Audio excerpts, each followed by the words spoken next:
generated, which is indirectly a relaunch of the Facing the Facts report, which used to be published by NECI, as well as a conversation about our transformation project, which I assume most participants are looking forward.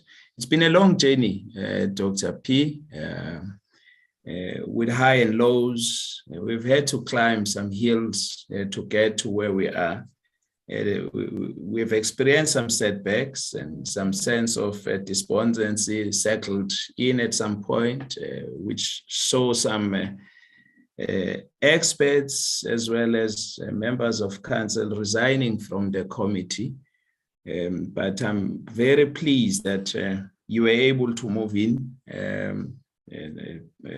chairperson, and you steered the ship together with the team, the subcommittee that has been working with you and the secretariat. And of course, we must applaud. Must applaud your recent appointment, Chair, as an HOD, as you have correctly informed us. We are pleased about your academic achievement as well recently, to achieve your PhD on top of your achievement that we have celebrated previously. Colleagues,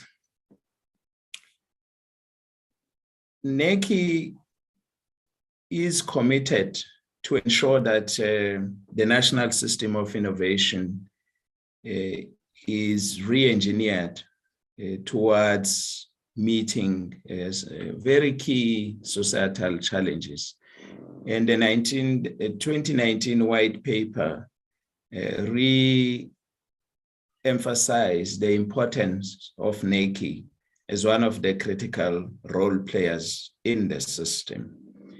And this project and the webinar that we're having today will go a long way in helping us to consolidate and cement the role that NECI has to play going forward, and the contribution that it must make as we move forward. Chair, I deliberately avoided commenting on the topic of today's webinar for obvious reasons. I knew I would have an opportunity here to engage, but I'm not going to be engaging with the topic except to encourage members, both the members of the panel and the participants, to make sure that you unpack the title of the webinar and engage with the meanings attached to each and every word used in the title, because I'm sure those who were conceptualizing the workshop, they had certain expectations why the webinar had to be viewed in this manner. And then, of course, we encourage everyone to also be able to engage with the objectives, much more critically, the objectives of the project, which would be outlined sooner by the chairperson, as well as the presentations that would be received. We're looking forward to receiving constructive and yet critical comments, because only that would help us. The notion of transformation is a highly contested, and I do not pretend to have a firm view in terms of what transformation in the NSI ought to be. We entrust both the panel as well as the participants to help us come to terms with what transformation ought to mean in the context of our of the NSI, but also be in a position to ensure that as we explore this project, this concept of transformation, we think about how, whatever definition that we may arrive at as part of this project, how it could be universalized, but also think through about the tools that and the choices that we would like South Africans to make in terms of how would they want to know if we are making progress or not making progress in transforming the NSI.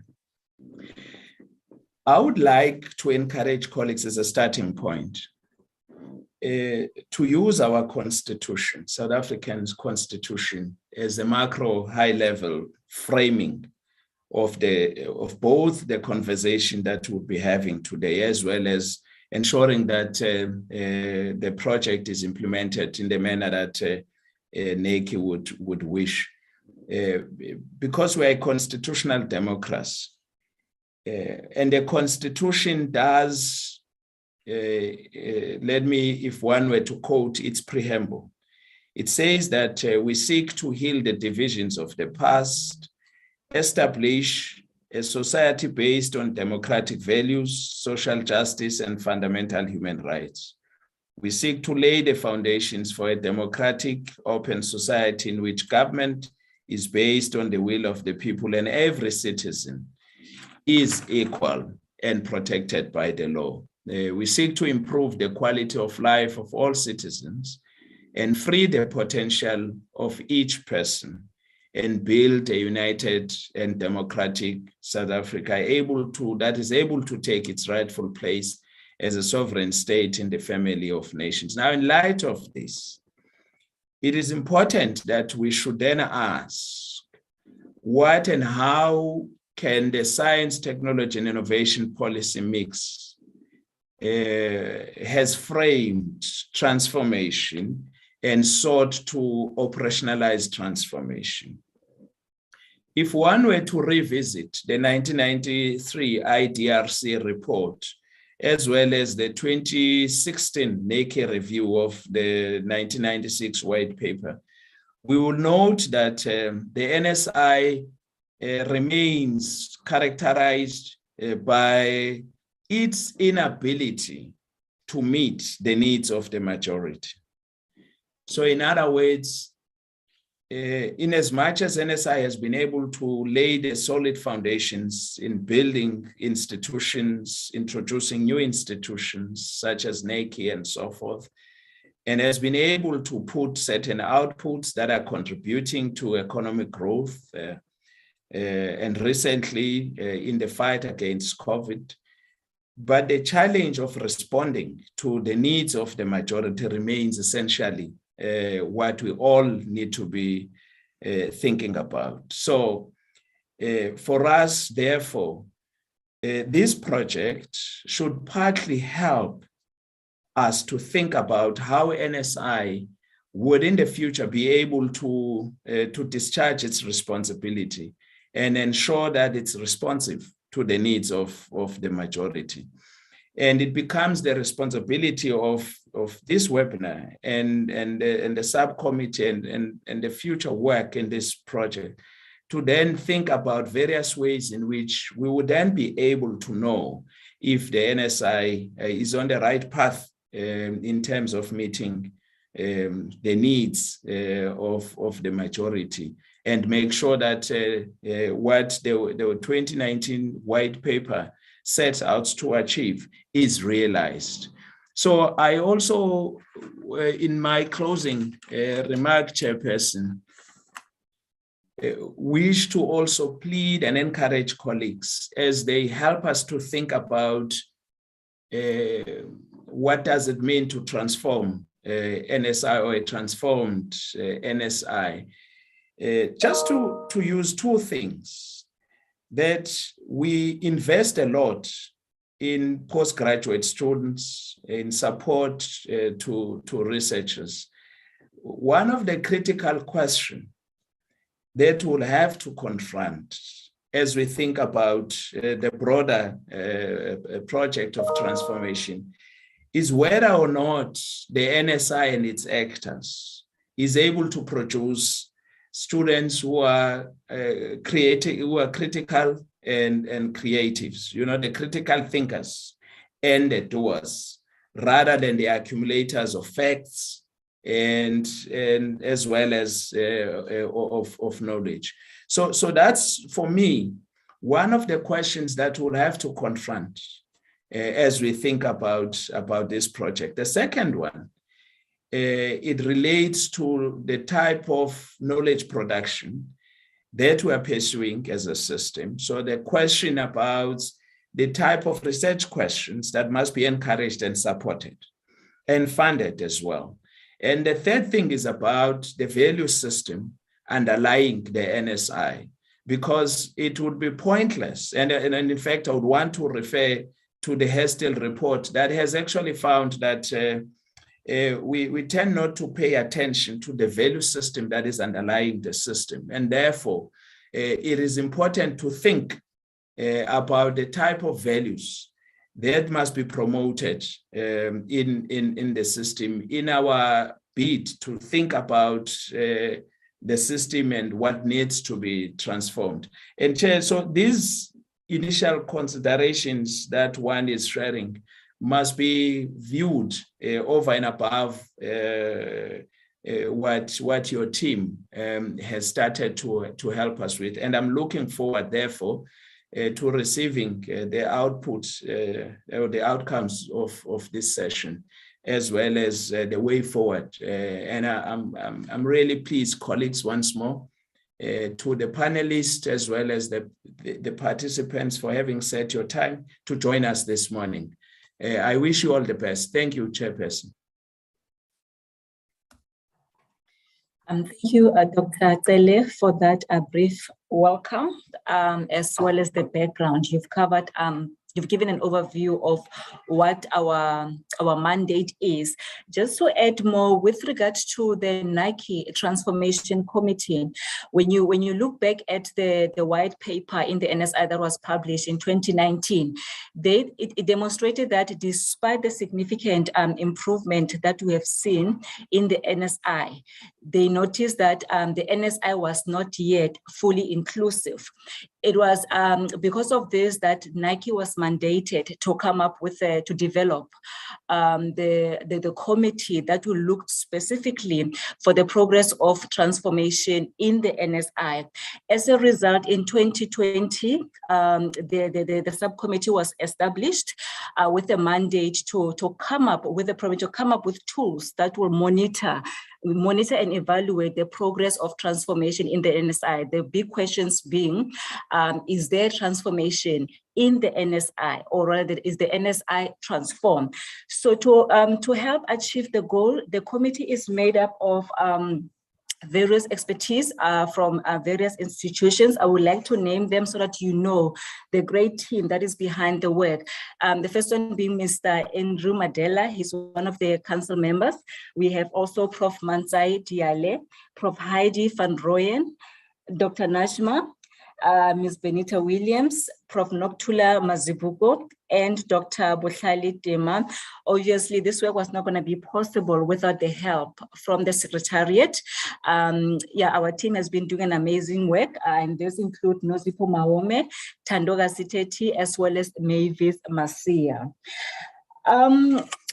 So I'm not going to unpack much about what we do as a committee, because you will see this workshop, most of the things that we're dealing with will be unpacked at a greater depth in this workshop. To continue.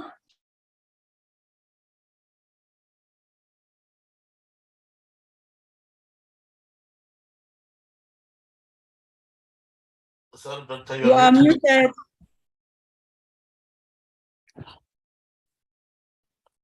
Sorry, Chair, you are muted.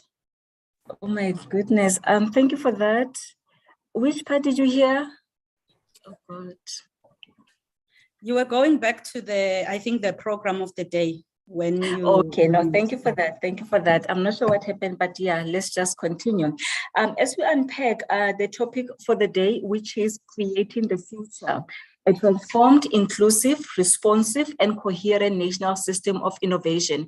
We decided to subdivide this main topic into three themes.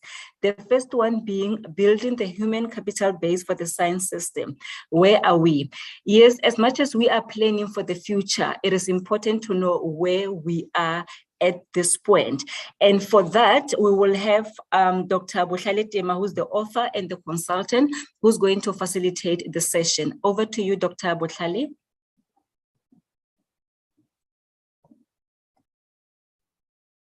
Thank you, Chairperson. Thank you.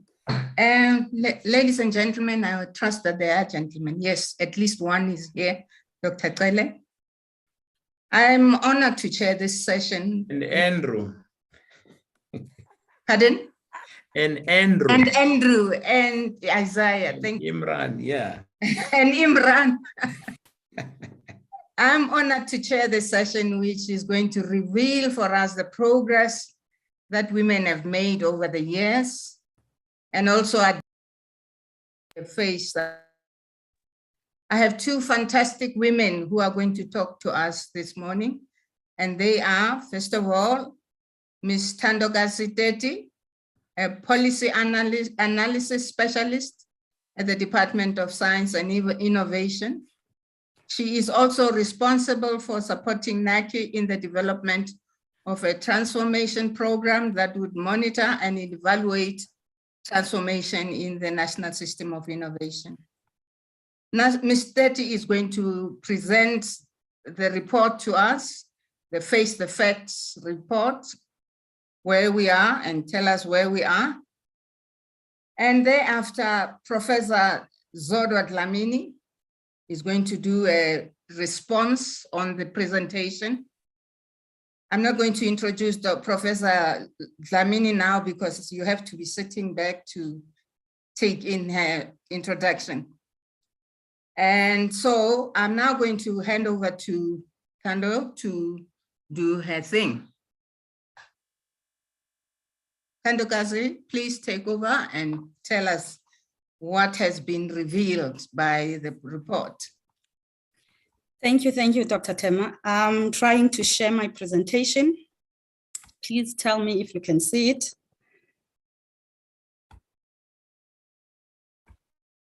Can we see the presentation? Yes, we can. Yes, we can. Thank you. Well, I guess I will have to start by saying thank you to everyone for attending. And as we share the 2019 Facing the Facts report. Oh, sorry, you can't see me.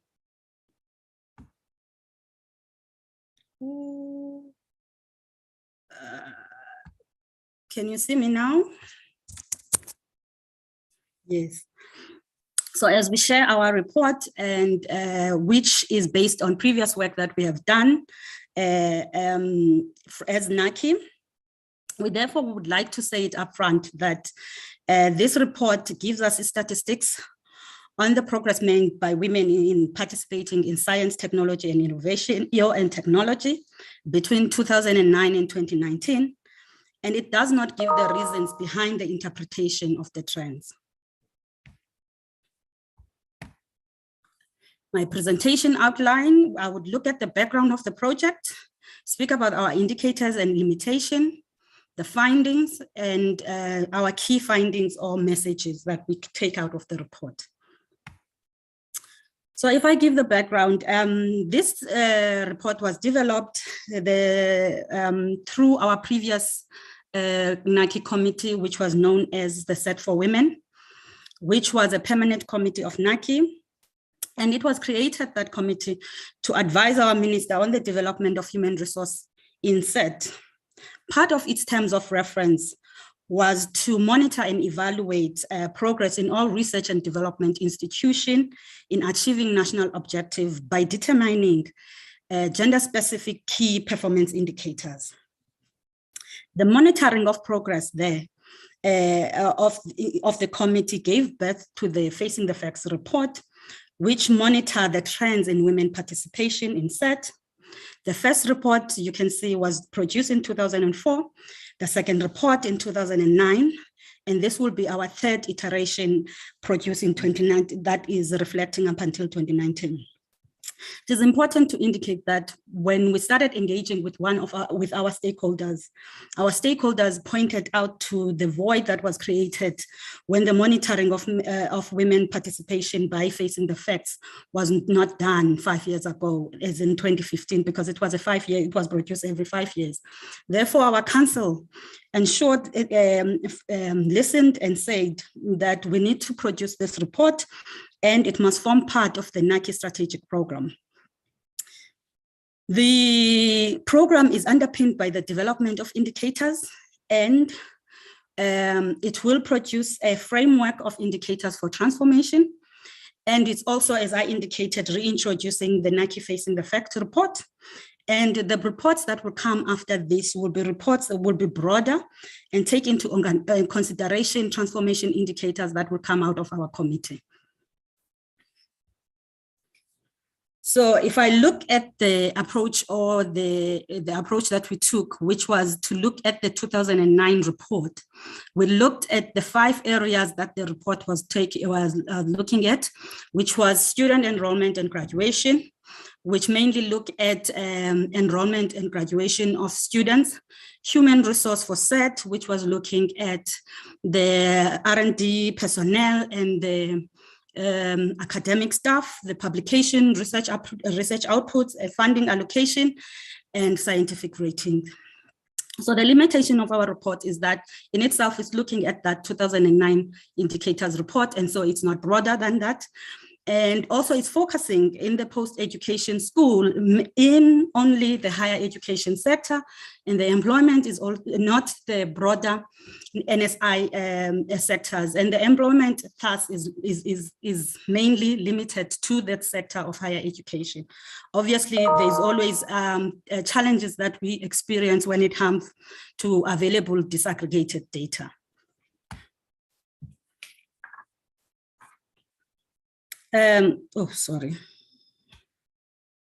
So in our findings, right, which I've already stated, we see improvements in findings all over the areas that we have monitored.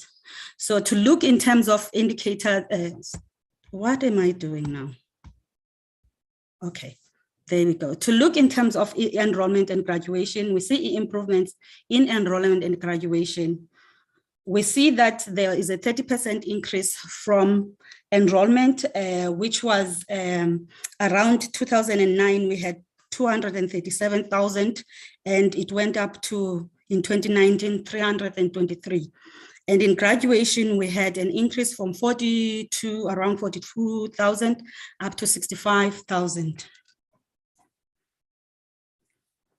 But if we zoom and look closely in terms of enrollment by gender and race, we see that women are in minority in enrollment throughout the reporting years. They were 45% in 2009 and 47% in 2019.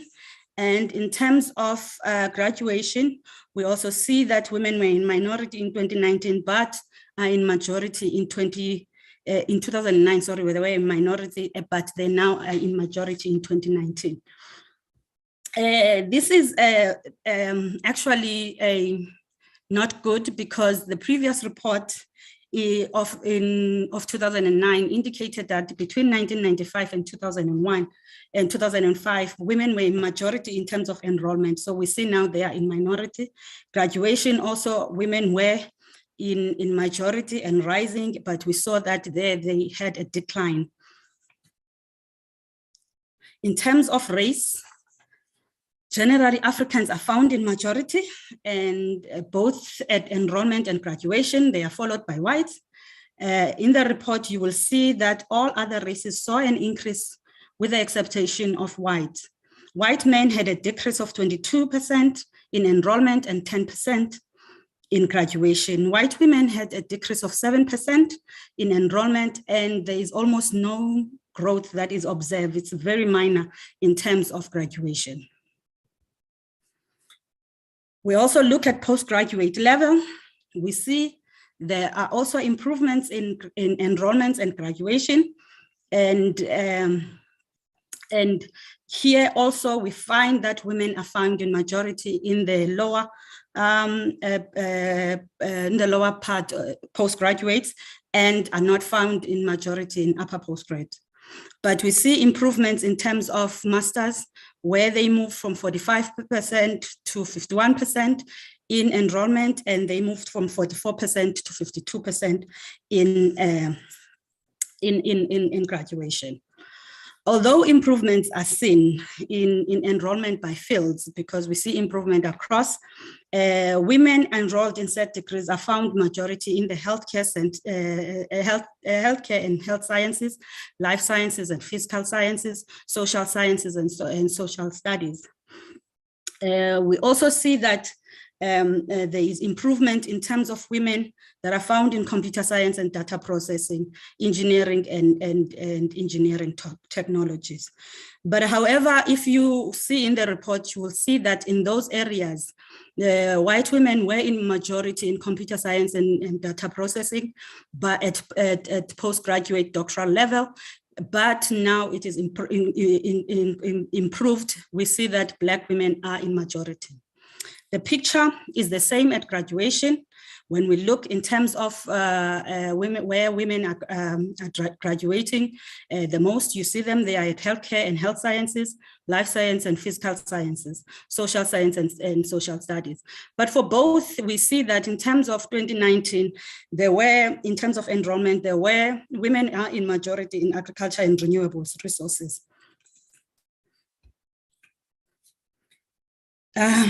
We have the picture of education now that tells us that Africans are in majority and women are in majority in 2019 when they were graduating.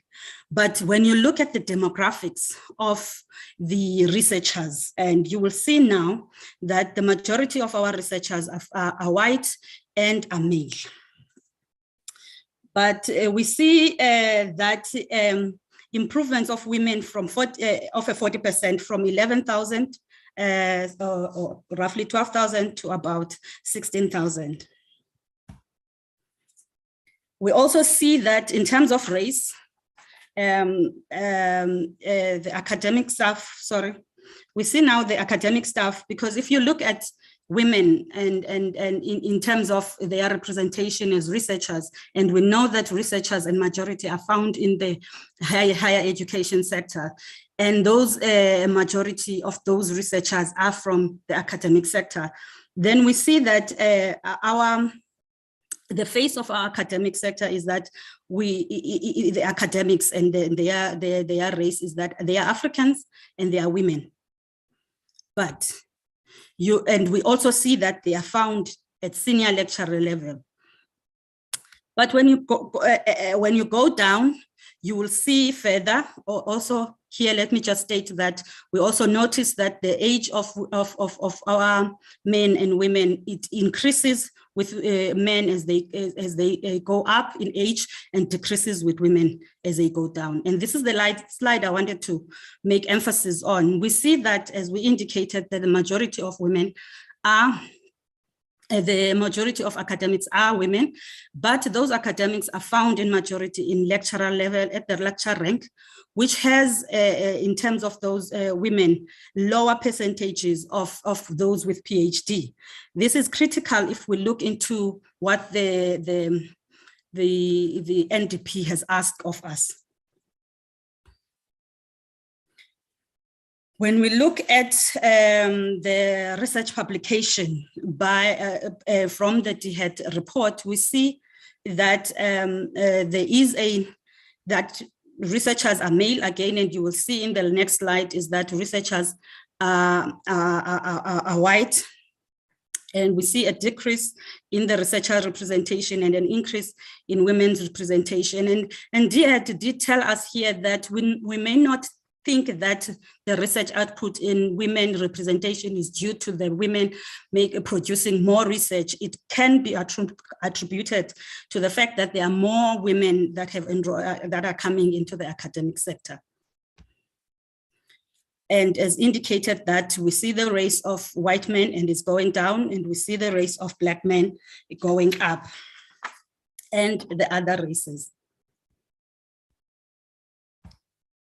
When we look at the age of our researchers, it is interesting to see that there are improvements in terms of age, because previously you will find that the majority was found in the 40 to 49 range, followed by 50 to 59 range. But currently in 2019, it's still 40 to 49 range, and it's followed by 30 to 39. And there is an increase in the those that are age 30 below of a 3% increase.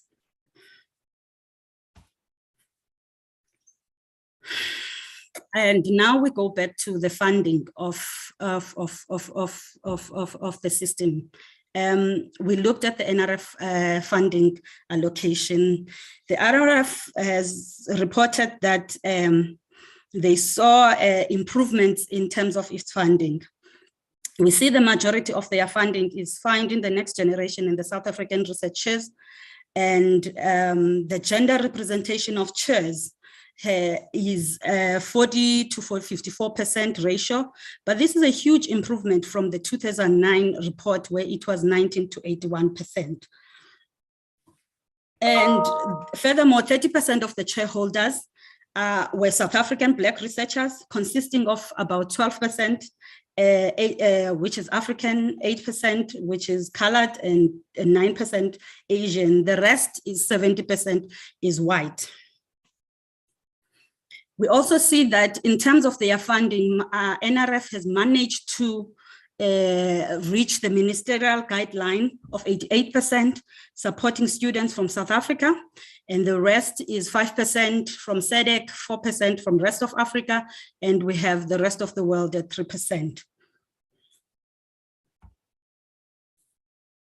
When we look at the demographics of the rated researchers, right, we will see in the next two slides that they are also white and men. Women are in minority throughout the reporting years. The report will show you that when considering the race background of the women rated researchers, evidence demonstrates that white women constitute the majority. But their representation is going down from 84% to 72% in 2019. The proportion, though, of African researchers has increased from 4% to 9% in 2019. From South African Indian women, we see an increase from 4% to 7%, while colored white women have increased from 2% to 5%. In terms of race, most rated researchers are white researchers, as we have seen that even their publications are higher, but the proportion of white rated researchers has decreased from 75 to 61%. And during the period of 2009 and 2019, Black Africans increased from 7 to 16%, and Indian researchers from 4% to 7%. During the same period, the proportion of South African colored researchers also remained constant at around 4%. You go further, you will see in terms of the category rating categories, we see that the majority of women are in minority in A and B rated, or not in minority, they are underrepresented in A and B categories and can be found in minority C, Y, and P ratings. And the previous report has indicated that the majority of the rated researchers are found in the natural sciences, and those majorities of natural rated researchers are from the white men. We see those slight improvements in engineering, health science, and medical sciences, and the other disciplines. What I want to highlight in terms of what our takeaway from this report, we see the key message that is coming out is overall the participation of women is improving, but this is not an indication of gender balance in the set fields. As you can see that we find in education, academic staff, Black and women are in majorities, but when you go in terms of and graduation, when you go in terms of the employment sector, if you can say, researchers are white and men, NRF-rated researchers are white and men, the publication is white and men. So there is a lot of work that still needs to be done in actually making sure that women are progressing in the sector. We also may just highlight that in terms of the National Development Plan, the National Development Plan set out targets for the science, technology, innovation sector. And we see, for example, in terms of one of its target is to increase the percentage of PhD qualified academics from a base of 34% to 75%. In 2019, we find 47% of higher education staff have doctoral degrees, which is a 13% increase from the baseline. But the majority of the academic staff, as we indicated, are found are lecturers, which have the lowest amount, they have lower numbers of those that have doctoral degrees. And we have about 55% of them having master's degree. And I think it's important to set aside policy fundings and investments in ensuring that we push those women at master's level to get their PhDs.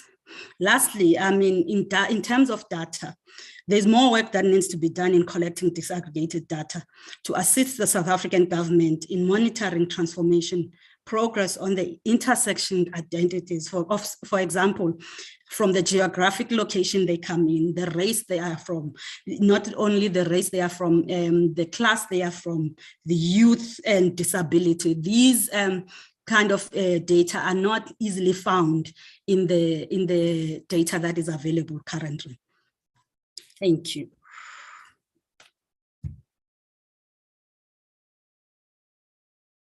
Over to you, Dr. Tema. Yes, thank you, Thando.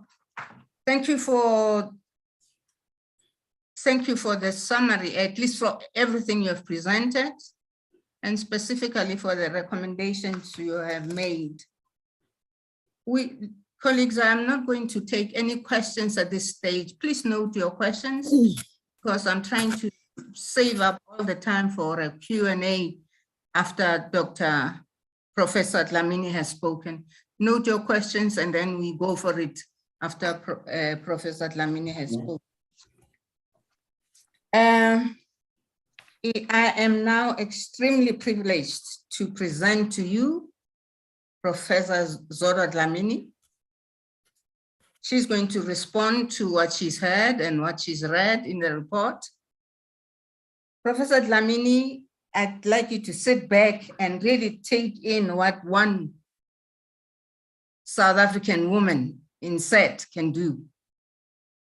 Professor Dlamini is a professor of molecular oncology at the University of Pretoria.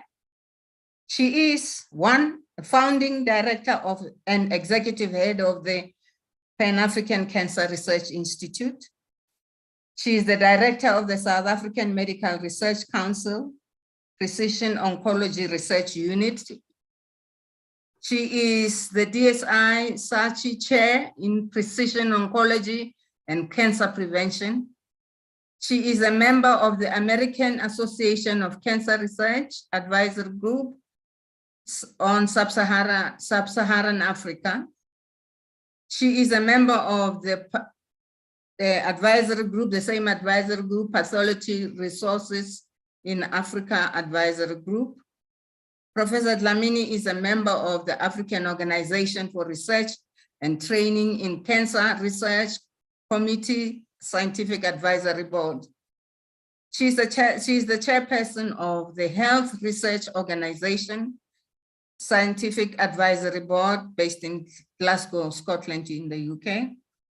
She is the outgoing member of the Council of Scientific Advisors, an international scientific body of scientists of the highest international standing, nominated by the member state CSA at Trieste.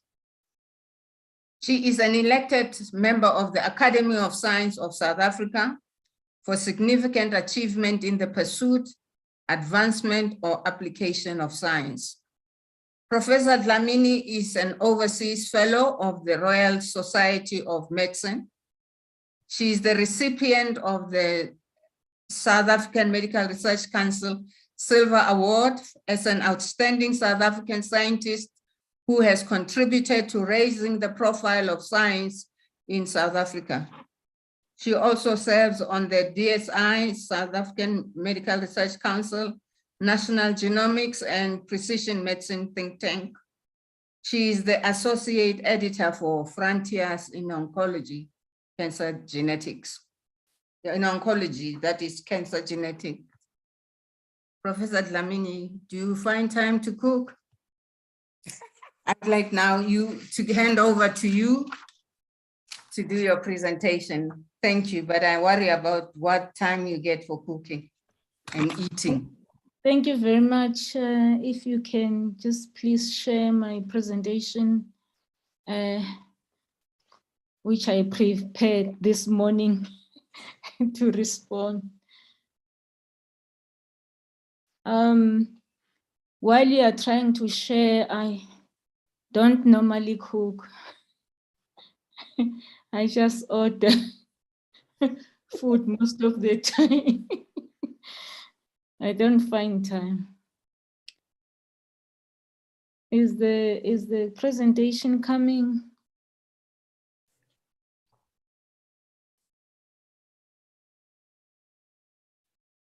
Okay, thank you very much. Actually, when I was invited, I just saw something about women and science, and I said yes. I didn't even know what was it about, and I was very busy. I haven't been even answering, but I said I think I'll find time, and no matter what happens. So I was able to do the reading in the evening, and then this morning to try and respond to the presentation. Can I have the next slide? Please. So I have some probable questions that I had tried to answer, but possibly there will be more questions from everybody who's attending. Can I have the next slide, please?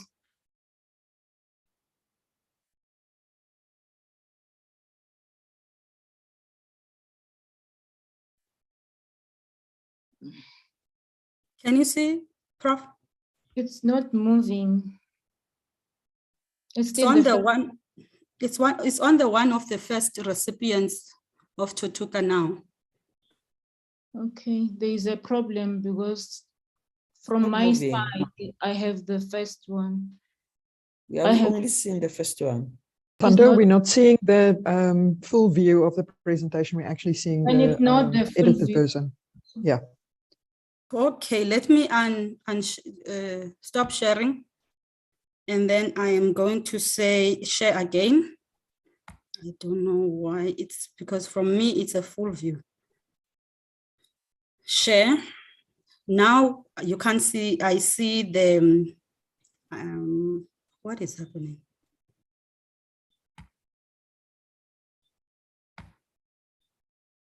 Sandra, I think you must go to slide share. We're not seeing your slide share. Can you see my slide share now? Yes. Yeah. I put it on presentation mode from my side. Can you see the presentation mode? No. No. It's not, but it's not a problem. We can just try and go to the next one. Mm.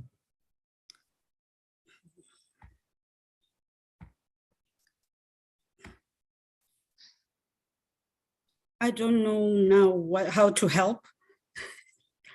Is Isaiah still there? Isaiah, can you help, please? Yes, can I just send it to me, please? I did send it to you.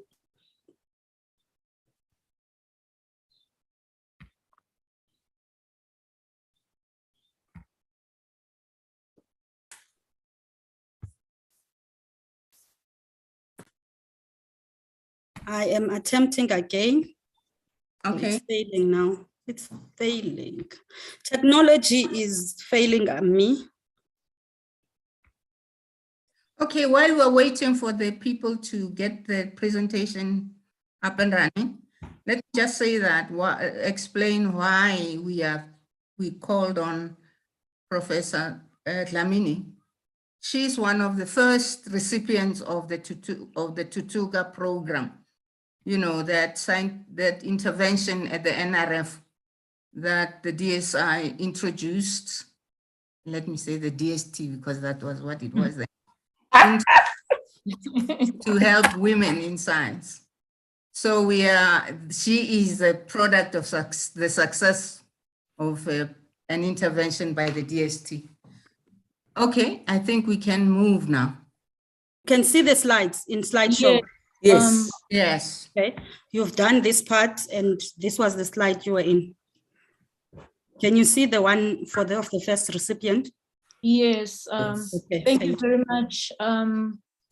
So the questions which I attempted to respond relate mainly to me being one of the first recipients of the Tutuka program. I must just say,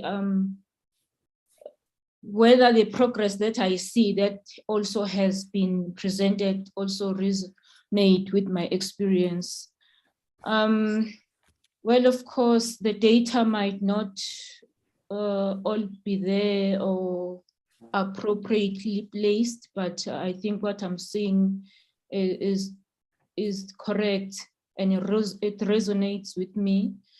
I think it was really an honor for us to be involved or to be funded under the Tutuka program. I think it was 2002 when I joined VEX as a lecturer, where we could apply for this new program, which also, I think I was on the women research track.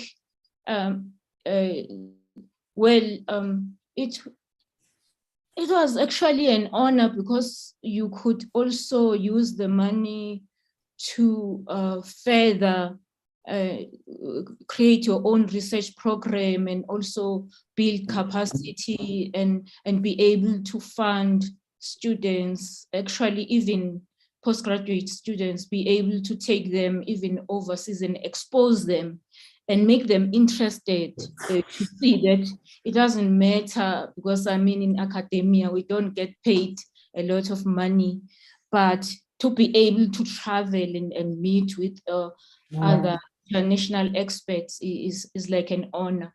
So from this program, remember, maybe from the people who know me, they know that I've also been in leadership positions, which also takes your time from research, and you don't really progress much on the research side. But I was able to produce 2 associate professors. I think they're almost getting to full professorships just now.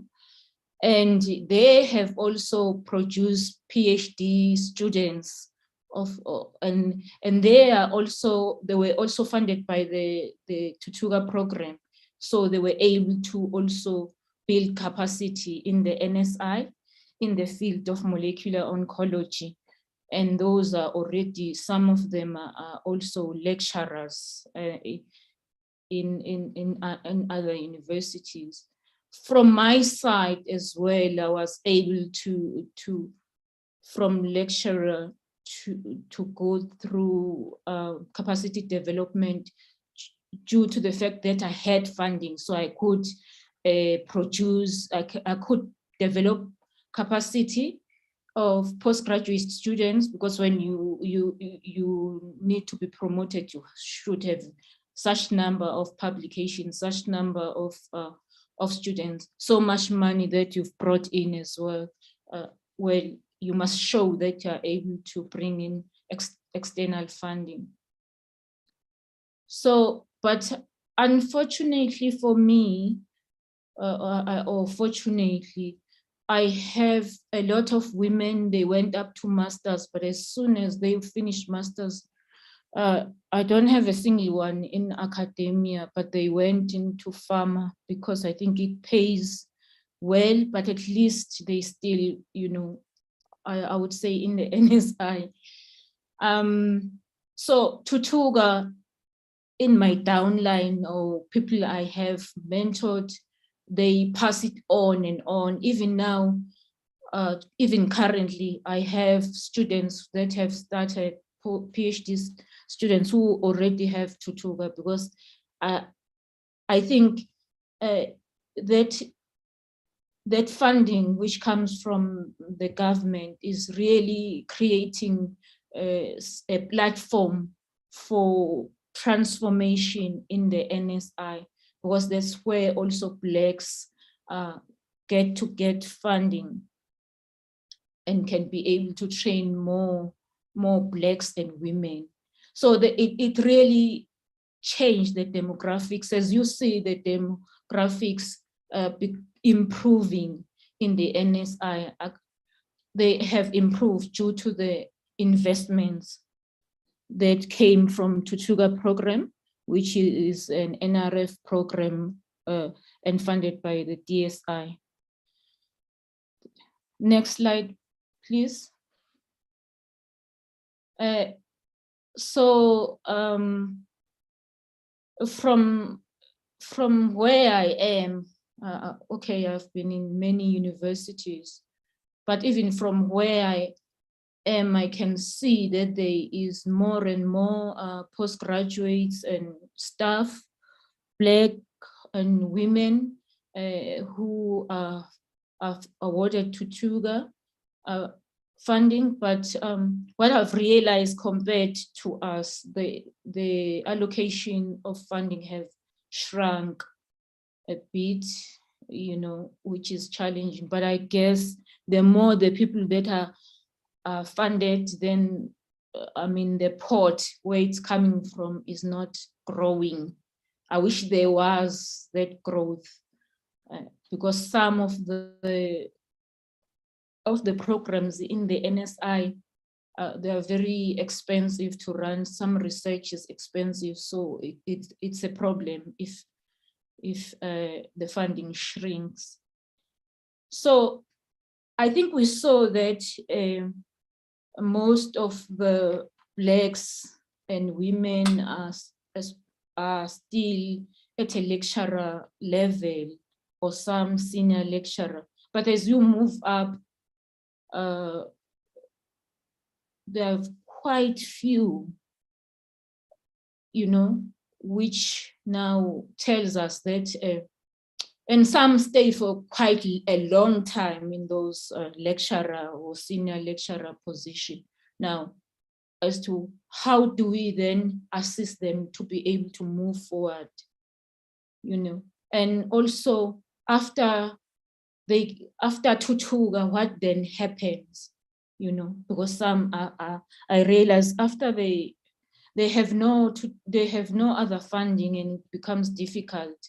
So I'm not sure how we can assist for them then to move forward. But what I guess also, which I have suggested, I think mentorship also helps, especially for those people who are familiar with fundraising or who are able to apply for external funding, because some they think when Tutuga ends, then that's it. They'll never be able to get another funding. So also what I've seen in reporting, I saw that directors, I think I saw some zeros, and I was wondering, but now I understood now after this clarification, the previous presentation, that I don't think places like MRC, like the HSRC staff was actually involved here. So that because the directors, most of them are found in the science councils, like the SAMRC, you find that they are directing certain units. So it would be nice to see, are there women increasing who are directors there? Because it's rare in a university. In a university setting, most of the time, the directors are from the administration side, although you can be a director of a certain program or an institute, like I am, which is the highest sort of a program in a university.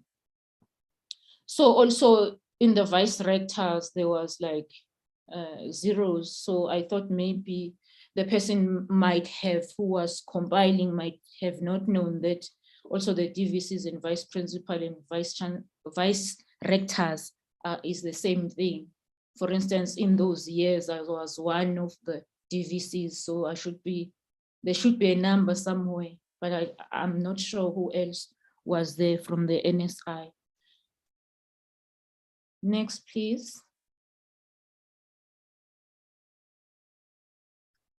So I have to try and answer this question of what are the drivers of the improvement observed. So that is just my perspective. So more NRF funding instruments in addition to Tutuga. I know there is a lot, even after Tutuga, even if you're not rated, for unrated researchers, you have, and for rated researchers, you also have some funding. There is DSI NRF such chairs. I know also they had a lot given to women, which is really, it was intentional, which is good. And I think for now, we're starting to see the fruits of those chairs. We also have, for instance, the SMRC extramural research units. They also had a call which is directed for women, but like, for instance, you'll find a lot of women applying. I think we applied, it was about over 70 applications, but only 6 were given. So you could see they are women who even qualify, but because of the limited pot of funding, then it becomes an issue. So also that also should be addressed. If there is more funding that can be made available for more women to become directors. So recently, I think as recent as 2 days ago, I attended the launch for the SMRC Blacks Research Units. So they're very intentional. So they made a call for Blacks Research Units, so that, because previously it's been mostly white men who so they are trying by all means at least to really transform the NSI. So they're being really intentional. Next, please.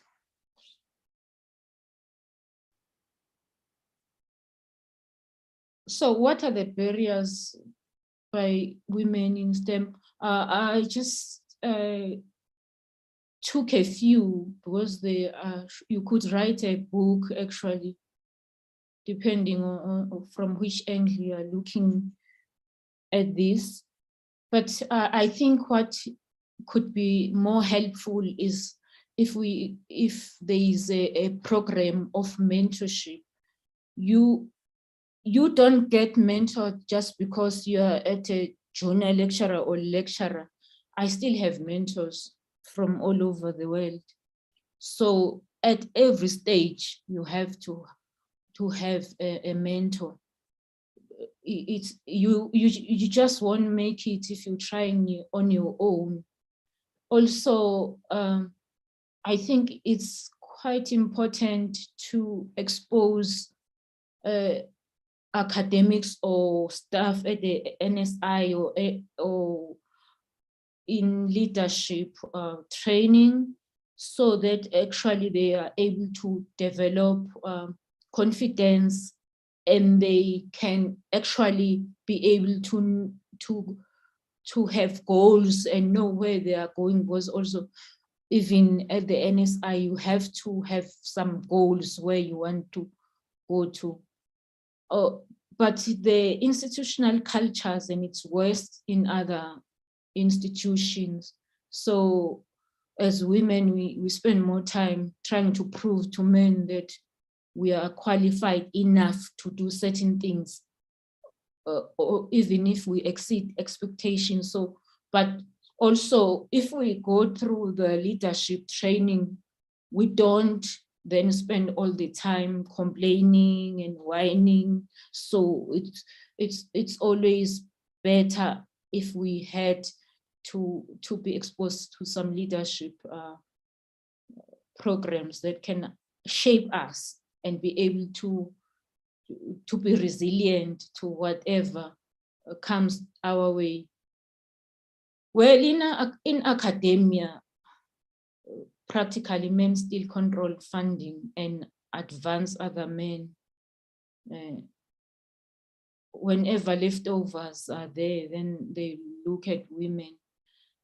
Larger funding, for instance, from the Sachi chairs, the Center of Excellence are still, there is funder outside, like NRF, and there is the university. Hello. And there is a process to get even your application to NRF. So if you are a woman and sometimes Black, it will never even reach the NRF. It will just disappear here.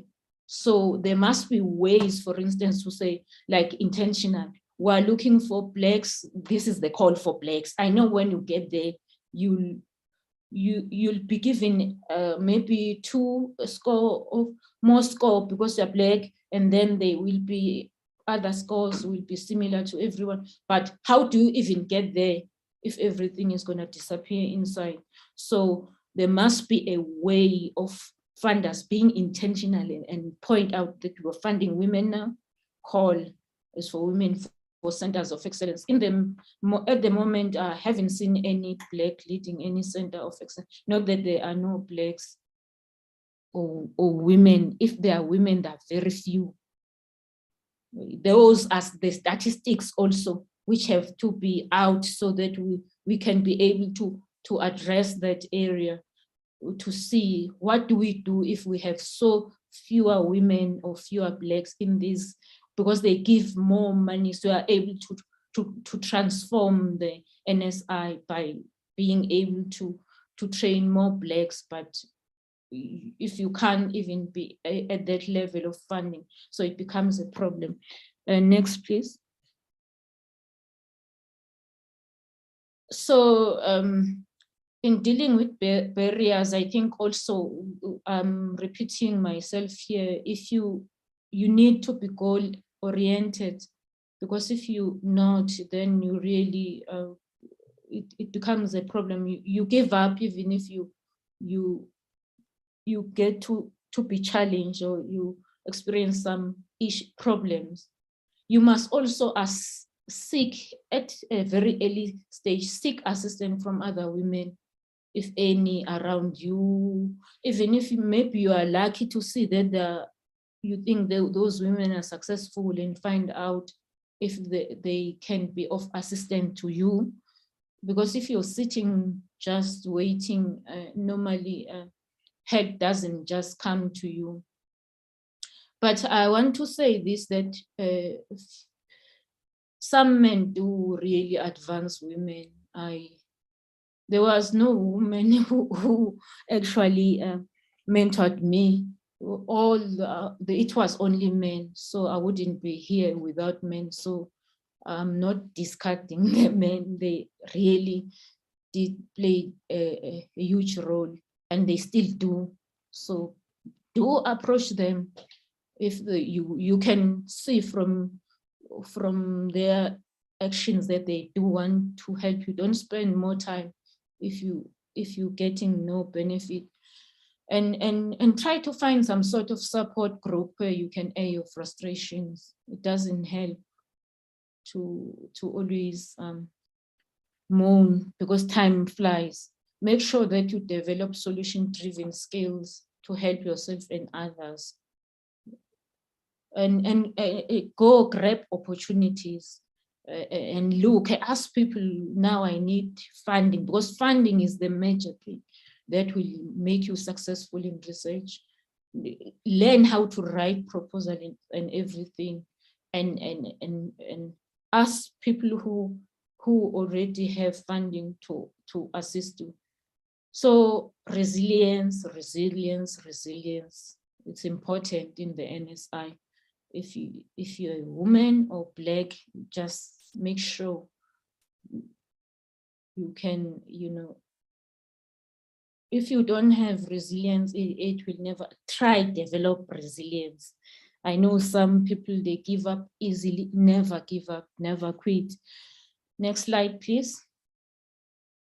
So these are, I'm just only acknowledging the long-standing funders of my career, the National Research Foundation. I think I started at master's level, actually, getting funded on the grant link holder. Is it? Yes, they started to fund Blacks, so I was able to do my master's.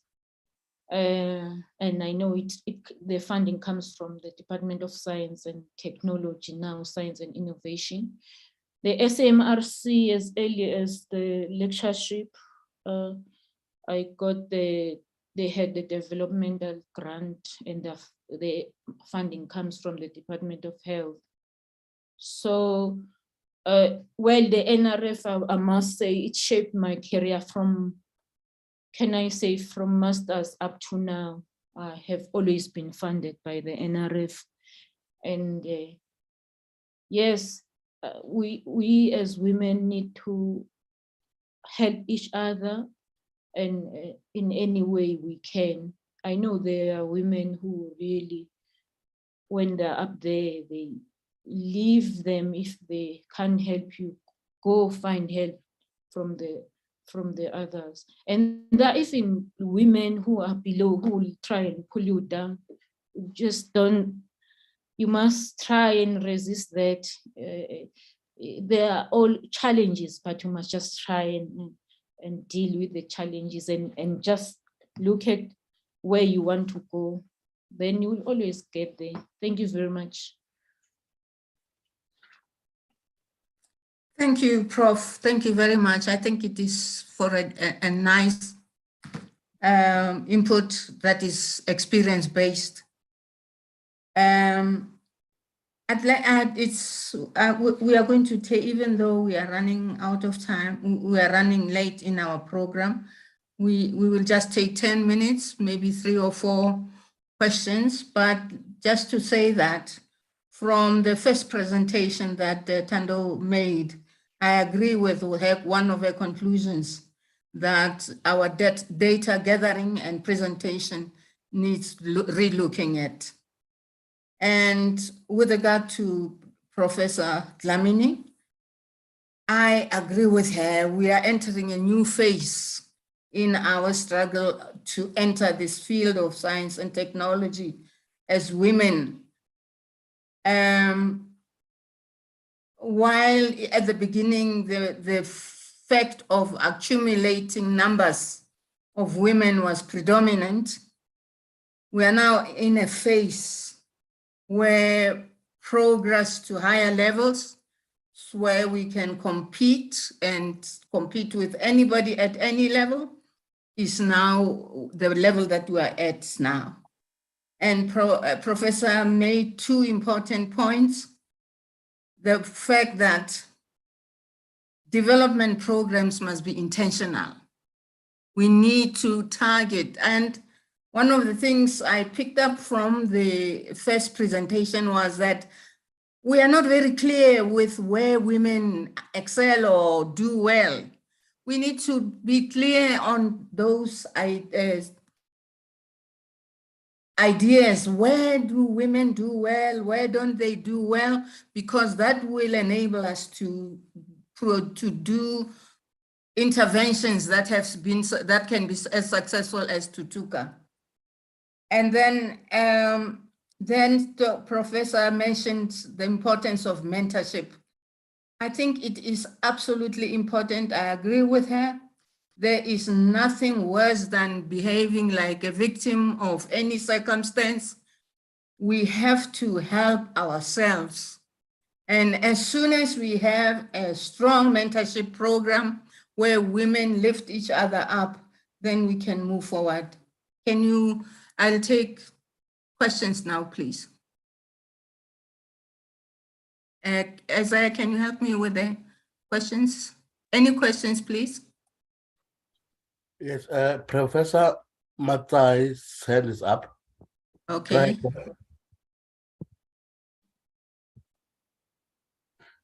All right, let me just see if I appear. Do you still see me well? Yes, I can. Yeah, thank you so much. Oh, all of this so we have learned so much from this. I remember when Professor Zodo speaks about doing things intentional. That's how I met her. Intentionally, I went to her and I said, I want to be your friend and I want to work with you. Whether we are working on the same topic or not, we need women who go out and intentionally want to mentor other women. So from a Naki presentation by Tando, I just still don't understand why universities are not intentionally going out to recruit Black South Africans, because as you were presenting, it is clearly showing that there is still a problem with the number of Black South Africans. Is there any other way that we can increase the number of Black South Africans in the NSI? In the NSI. Thank you.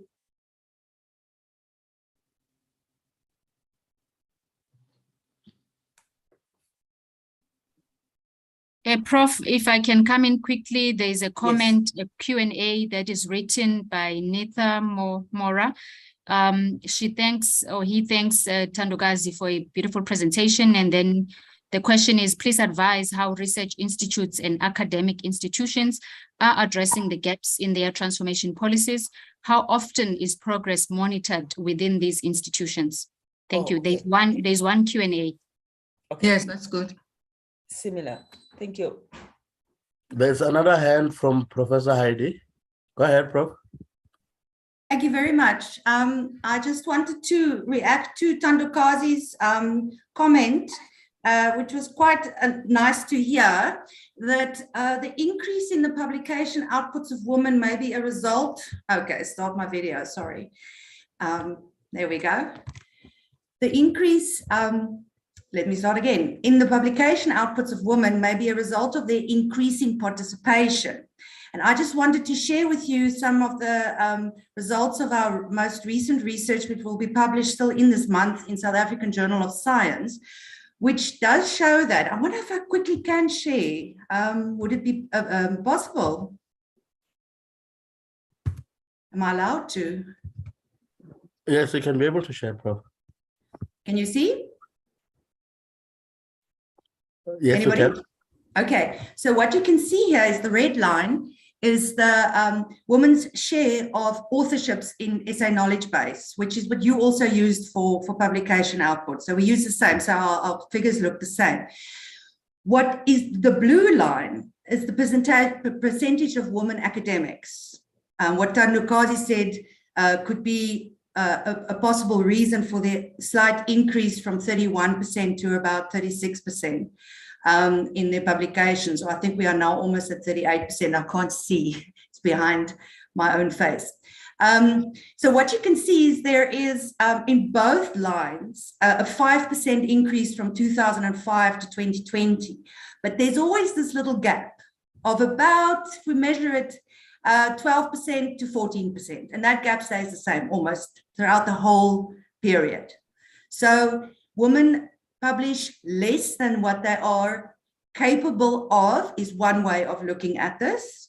In other words, their representation is higher amongst people that are in the system that are supposed to publish than their representation amongst the actual publications themselves.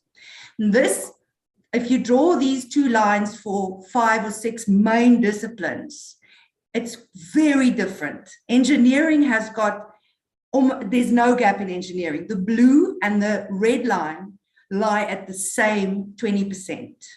So women are on par, their participation is on par with their output.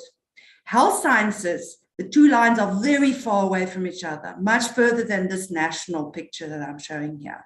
So I just thought I'd add this because I'm very excited about this work that we're doing. And I wanted to also congratulate Thandokazi's team with the Facing the Facts, and thank you for taking the effort to produce it. Thank you. Bye. Thank you. I'm going to take one last question because we're already running late. Yeah, there's another hand Chair, from is it Charity Pillay? Go ahead, Charity. You're muted. Okay, go ahead. Yeah. Thank you very much, facilitator and the chairperson of the session. And I think important is just to thank the two presenters. Thandokazi, I really enjoyed your presentation, and I think it provoked a lot of thinking. Some of the questions that I'm going to ask may have been addressed one way or the other, because I think we all share the same sentiments. But one of the things that I'm not too sure how the application for NRF grants, the application form for the NRF grants is structured. But I just thought that one of the measures that I think NRF and by default the DSI should do is to stipulate clearly and deliberately on all research grant applications that senior researchers at higher education institutions, especially white males, are mandated to properly empower and provide an exchange of knowledge and also build capacity of junior researchers, Black researchers, and female researchers, so that there must be clear causality, in terms of demonstrable outputs, and there must be a clear system of monitoring. By the end of the grant, the NRF or DSI should be in a position to say that this number of Black researchers, female researchers were empowered, and they are now consolidated in the system. That's number one. Number two is that I think DHET has also has a responsibility towards this as well. University councils should also be empowered to look at transformation, dynamics on another level, and deliberately appoint, or obviously they don't appoint, but deliberately provide policies, strong policies on Black South Africans, especially women, in terms of research and senior management at universities. I think that's the only way we can actually penetrate the system, because if at all we leave it to chance, nothing is going to happen. We need to empower council to bring about strong policies to empower women. Thank you so much. Thank you. Thank you, ladies and gentlemen. Thank you for your kind attention, and thank you to our presenters. I think this was most stimulating. I'm hoping that it's going to stimulate later presentations also. Thank you. Over to you, Dr. Pagati. Sorry, there's another question on the chat from Simpiwa. Close job. Okay, let's entertain the last question then. He's asking on the implementation of equity versus the equality of opportunities, and as well as the models to follow to get the output we desire in terms of okay, especially women. Prof, can you answer that? If not, I'm going to throw it to other members of the panel of the committee to answer that.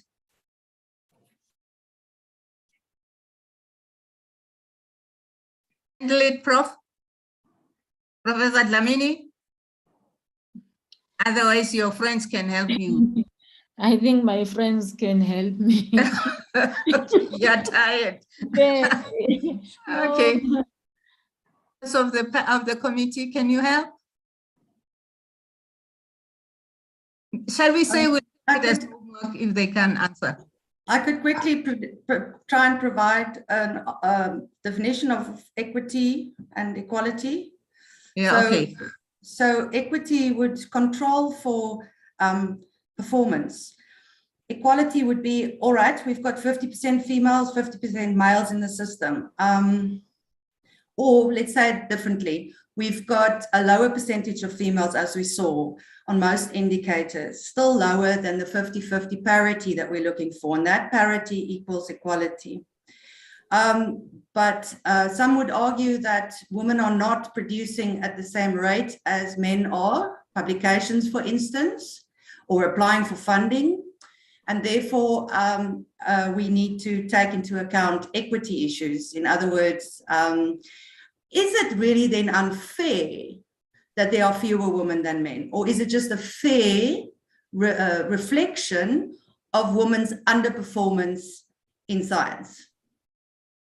This comes from Robert Merton's work. So if anybody wants to read that, it's a little bit old, but it's the basics of sociology of science, which looks at stratification in science, gender and race, etc. Thank you.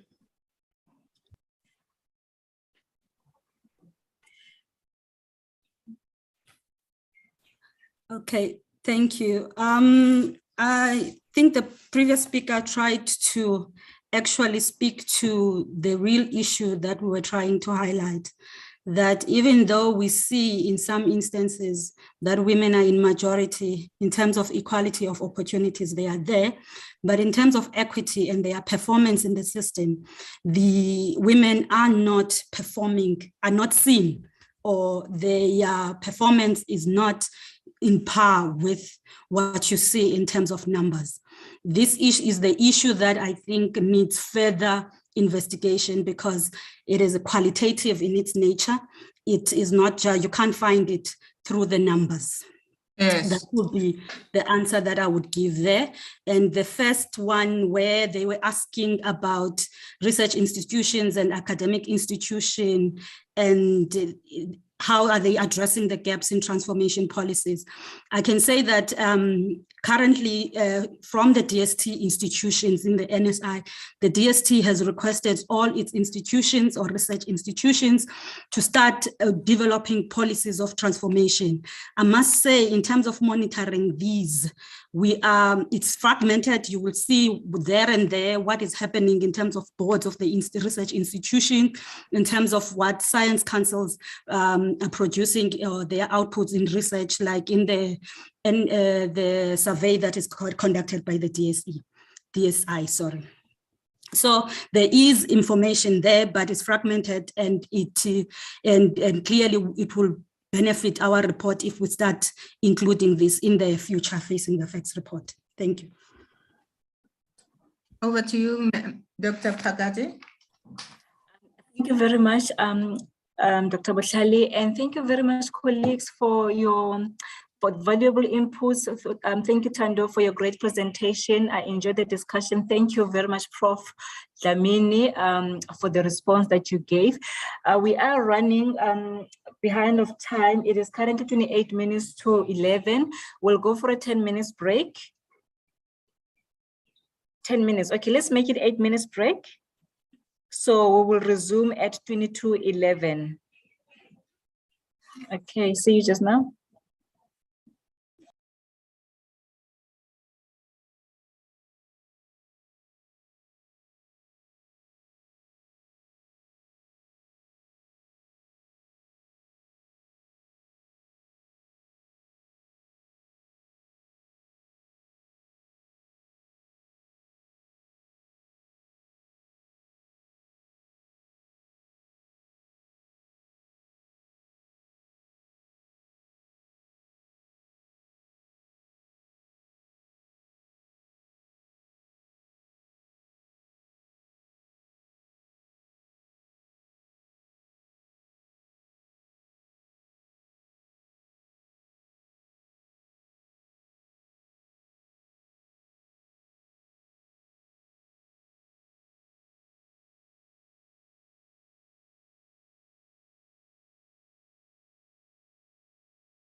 Welcome back, colleagues. It's exactly 22:11.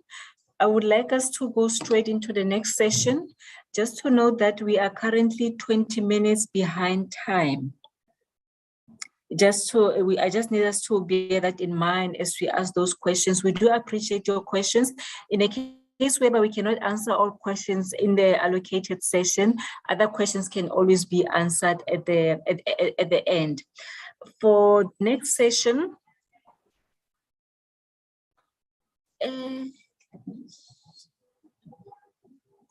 I'm sorry, I cannot start my video because the quality has gotten worse. I'm still sitting at the same spot, but somehow the quality of the video has gotten worse. I apologize for that.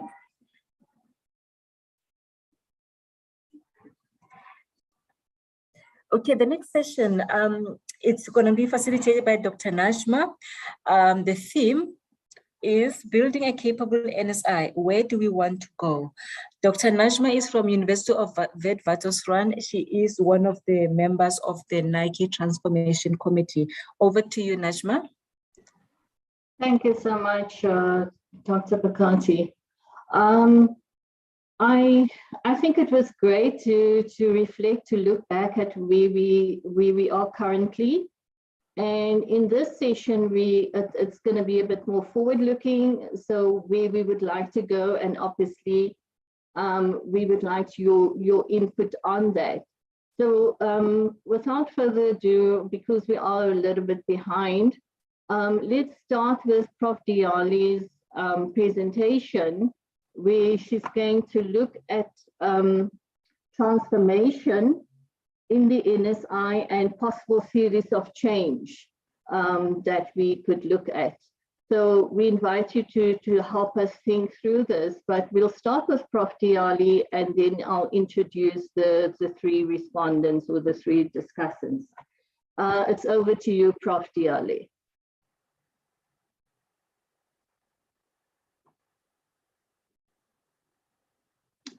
Is Prof. Diali back?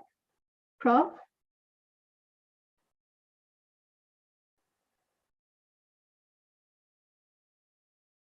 Prof, if we can perhaps just switch on your video and unmute, please. We are seeing your presentation at the moment.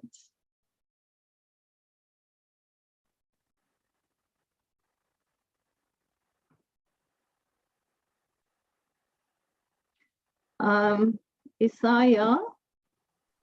All right, I have unmuted now. Yeah, there we are, Prof. Something is just not going to where I want it to go. That's why I'm struggling. Yeah, but at least I'm unmuted, even if you cannot see my face. I really wanted you to. It's important to see my face. You know, I like this kind of start video. Okay, there it goes. Are you seeing me now? There we go. Okay. We see you now, Prof. All right. Thank you very much, colleagues, for where's my PowerPoint now? It's here. All right. Fortunately, I have shared it with, it's already on the screen, right? Okay, thank you. Let me go to the first. Okay. Yeah, okay. Good morning, colleagues. And I hope everyone is able to hear me. I always have too many gadgets around me. So I hope everyone is able to hear me. And I'm just going to talk through this defining transformation in such a way that I save a little bit of time so that we can have questions, because questions are the ones that are very important in this session. The background to this national science system is that before 1994, South Africa had a small science system that did not use the NSI approach the way we are looking at it today. It had limited objectives like science for military dominance, especially during those times that the former South African government was facing, and they were looking at food security and energy sufficiency. That's why during that time, there was no problems with what we are eating or the border issues.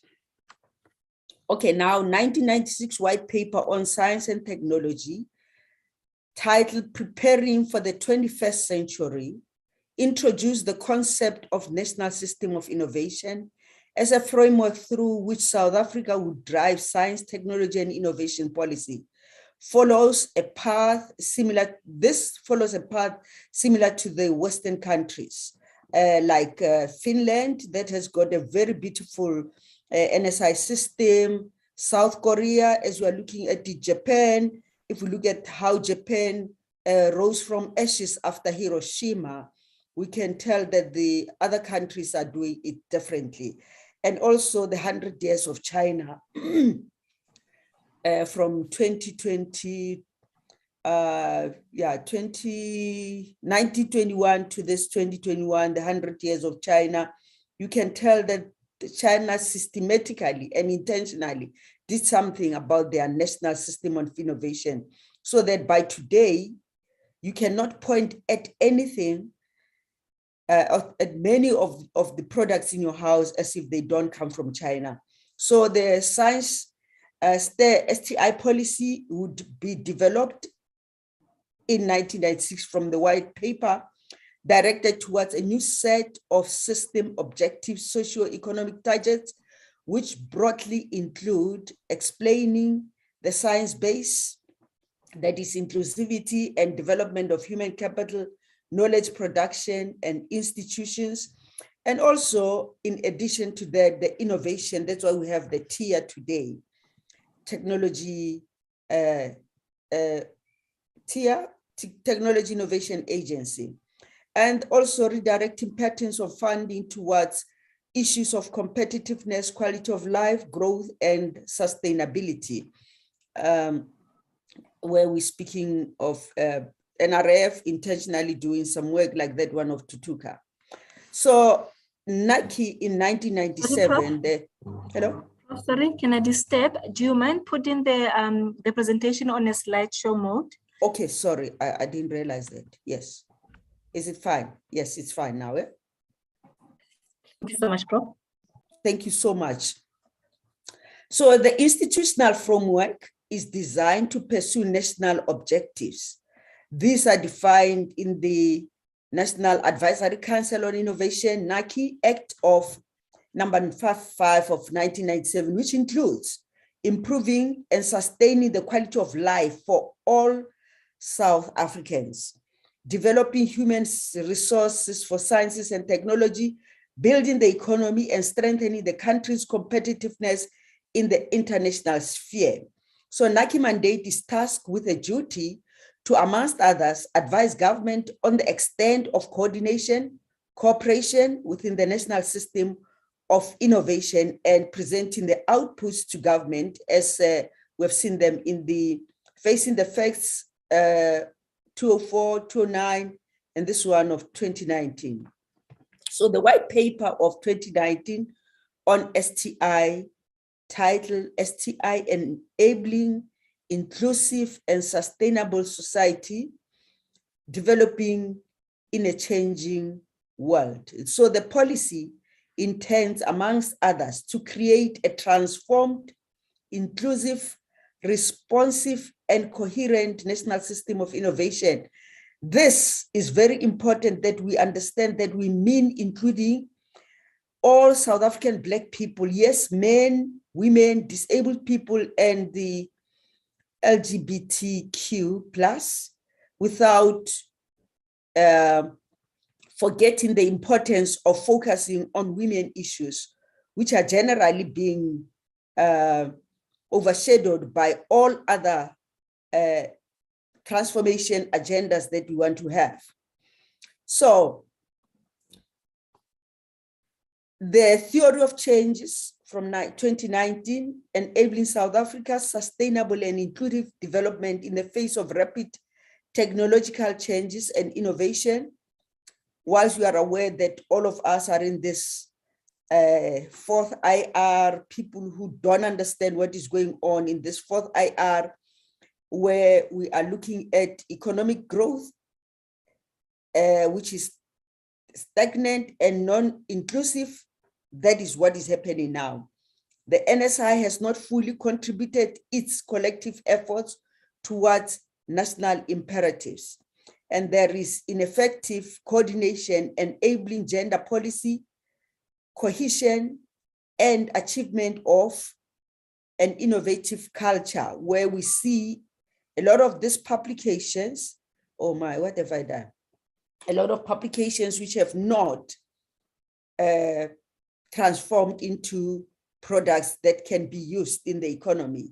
Then the human resources development aligned to the needs of the economy, where in here we are struggling with our unemployment. And then the worst thing is this climate change and sustainability. What is that we can do in the theories of change on all of this from the white paper, so that we are able to develop a transformation agenda that is inclusive and sustainable in this rapid change of the technologies that are included in the fourth IR. So why why transformation in and of the NSI? South Africa's economic trajectory is unsustainable. Unemployment is frustrating all of us. The economic growth has stagnated and inequalities have grown instead of being reduced. We must be aware that definitely we have done some progress, but as Dr. Tele was saying in his presentation, he spoke a lot about addressing the needs of the majority. And if we go with our knowledge now that we have improved thus far, according to the presentations that has gone by, the majority of the people in South Africa will not see that. So we have to significantly increase the contribution of the STI to economic growth, where we are able to address the issues of unemployment, especially of the unemployed science graduates, which we are seeing. We have got the list at the NRF there, and also a coordinated NSI, which would adequately respond to these national imperatives, the problems where we clearly speak about the addressing the issues of the majority. So the transformation of the NSI, if I can just quickly go through this, in and out of the NSI, is that we need to have an enabling environment to transform the NSI. And we also need to strengthen our human capital development to promote transformation and competitiveness. And then we also have to have the economic transformation, which every time I'm working on this work of defining transformation in South Africa, I always look back to China. How did they win over the years? So I think we need to copy a lot from China. And then also strengthening institutions in the NSI to promote transformation and competitiveness. And whilst we are looking at this particular slides where we're talking about transformation in and of the NSI, all points must go to economic transformation, where we'll have addressed the needs of our majority people and also continually encourage our graduates to continue with studies so that they can come, we can have more PhDs working at academic institutions, being South Africans at that level. So our proposed definition of the NSI is that we define transformation in and of the NSI as the process of changing the, just hold on for me, as the process of changing the landscape of the NSI in South Africa to include all disadvantaged citizens. And This transformation will be visible in the NSI landscape when human cap HCD is visibly changed throughout the system, where we can see representation and participation of the disadvantaged citizens, knowledge production translating to patents and commercialization of research and innovation chasm, and being able to speak about this long list of unemployed science graduates finding their way into this new definition of transformation, where the NSI is addressing and including the majority of South Africans.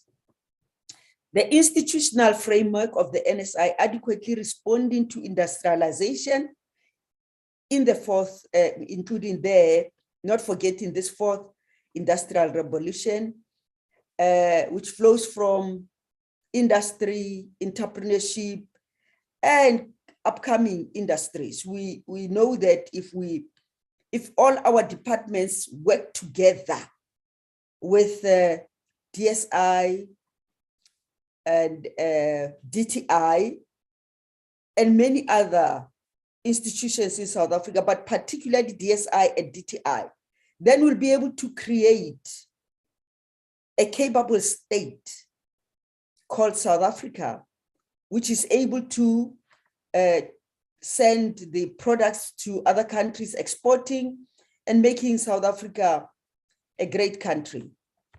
So some pillars of change that I thought of is that in improving and sustaining the quality of life of all South Africans, we need to address unemployment and employability of the HCD that we are producing, such that in our definition of transformation, we have all these pillars well addressed. And then also talking about patents, that translates into products that will produce products to be consumed in South Africa without importing the toothpicks from China, and developing human resource for science and technology by identifying the current set women's strength and nurturing them to a competitive advantage. For example, women in science, in life sciences, for example, being involved in vaccine production, building our own economy, people having their own businesses, entrepreneurship, strengthening existing businesses through new technologies, and digitizing rural and township businesses, strengthening the country's competitiveness in the international sphere and producing products that will be exportable, harnessing our areas of competitive advantage for export, for example, beneficiation of the mining products, metals, minerals, deriving a commercial advantage from systems, institutions like the Square Kilometer Array. So I just added this slide here so that in our definition of disadvantaged institutions, we must remember that we have got women at the center of development and transformation, which are completely not recognized, like women who are taking the kitchen science to the businesses, like I call it kitchen science, field science, animal science, crop science.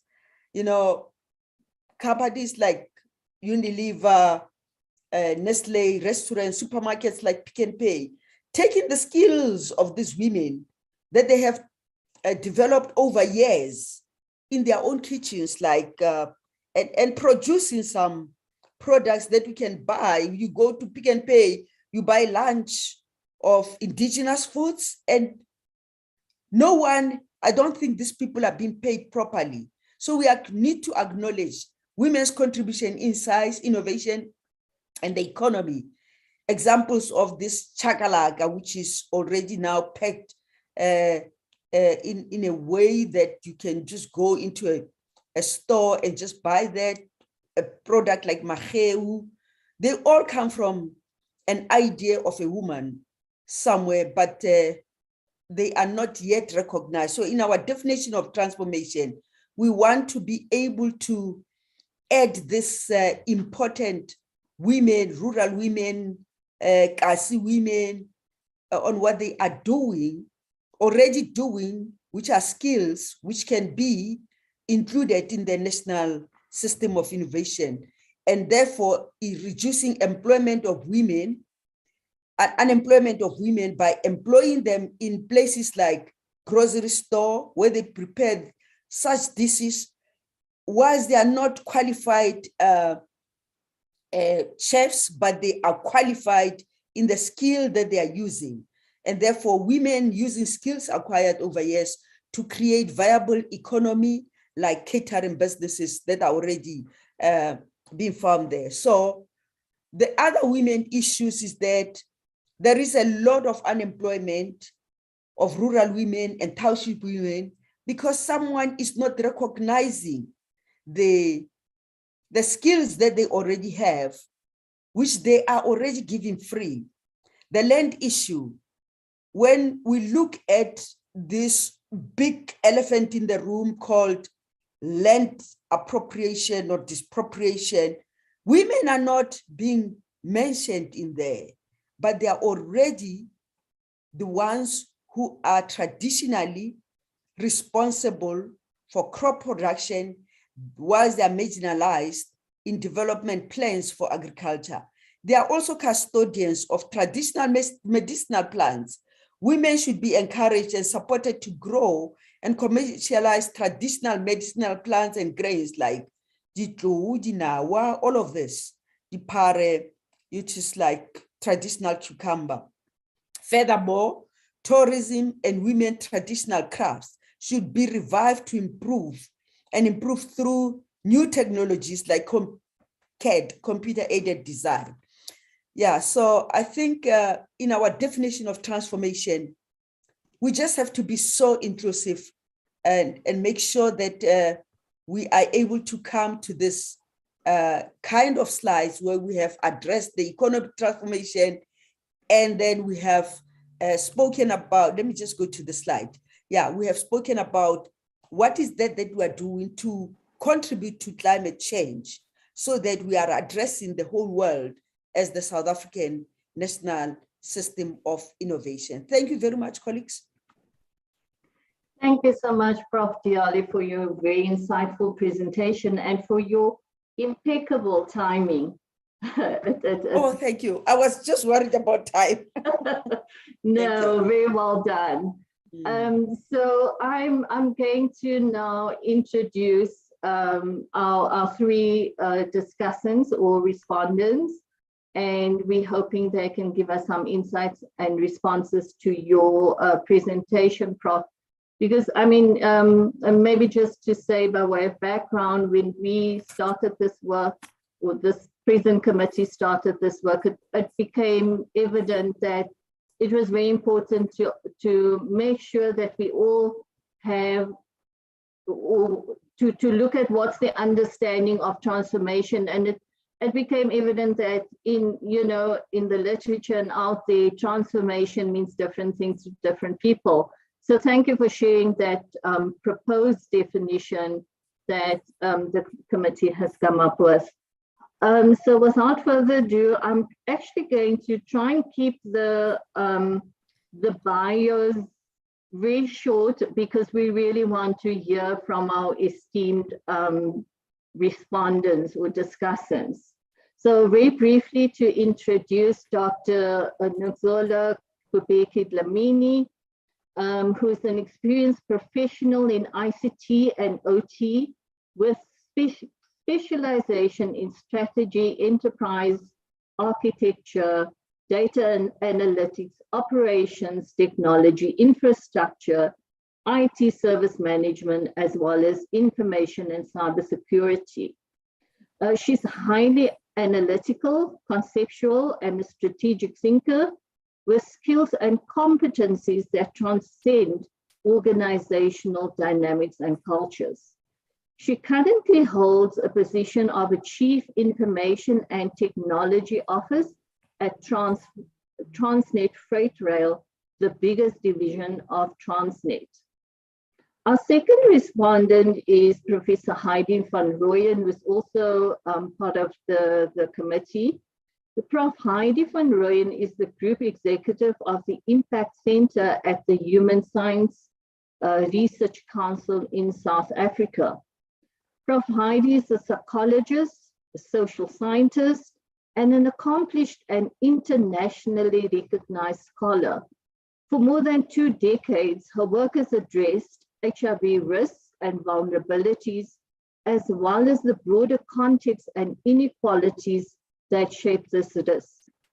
Her current research focuses on the influence of sexual orientation and gender identity as social determinants of health and issues of race and identity.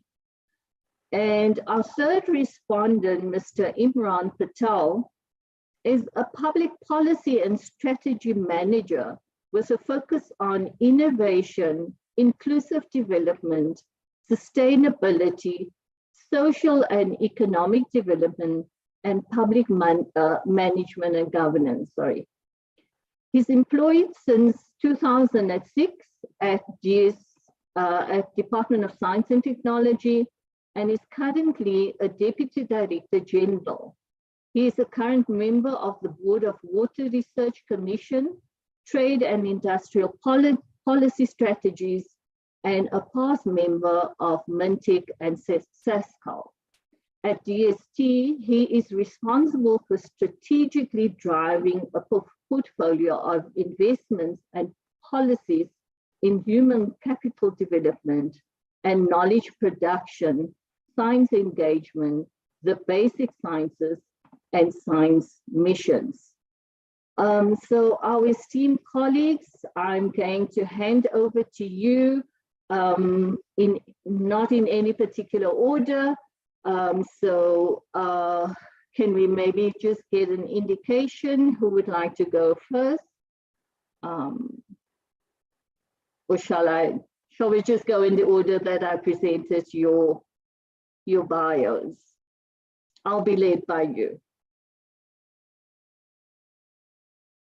And if I may ask, if you can perhaps just unmute and share your camera, your video. Thank you. I see Mr. Patel, Prof. Heidi, thank you, and Prof. Kubeka, Lamini, if you can just switch on your camera.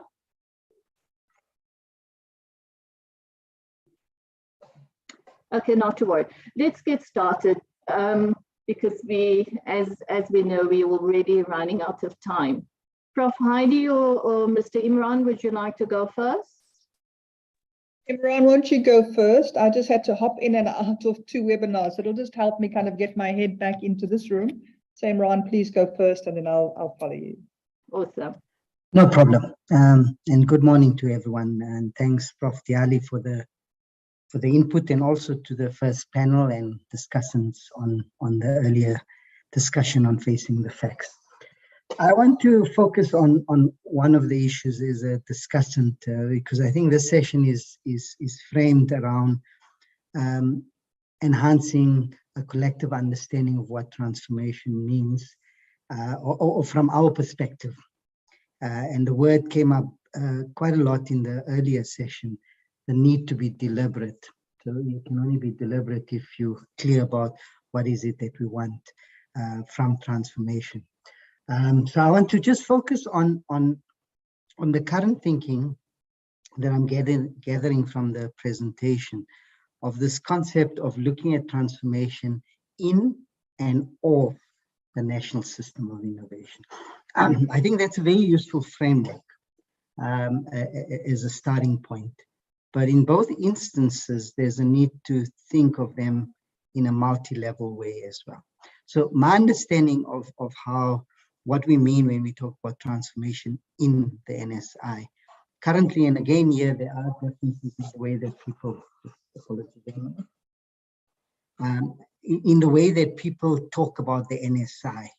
I've taken to, in the recent past, to listen very carefully to how people speak about the NSI, because it's a term we use quite a lot in the white paper and now even with external stakeholders. It was very interesting to see when we engage with some of our social partners in MEDLAC that they talk about the NSI.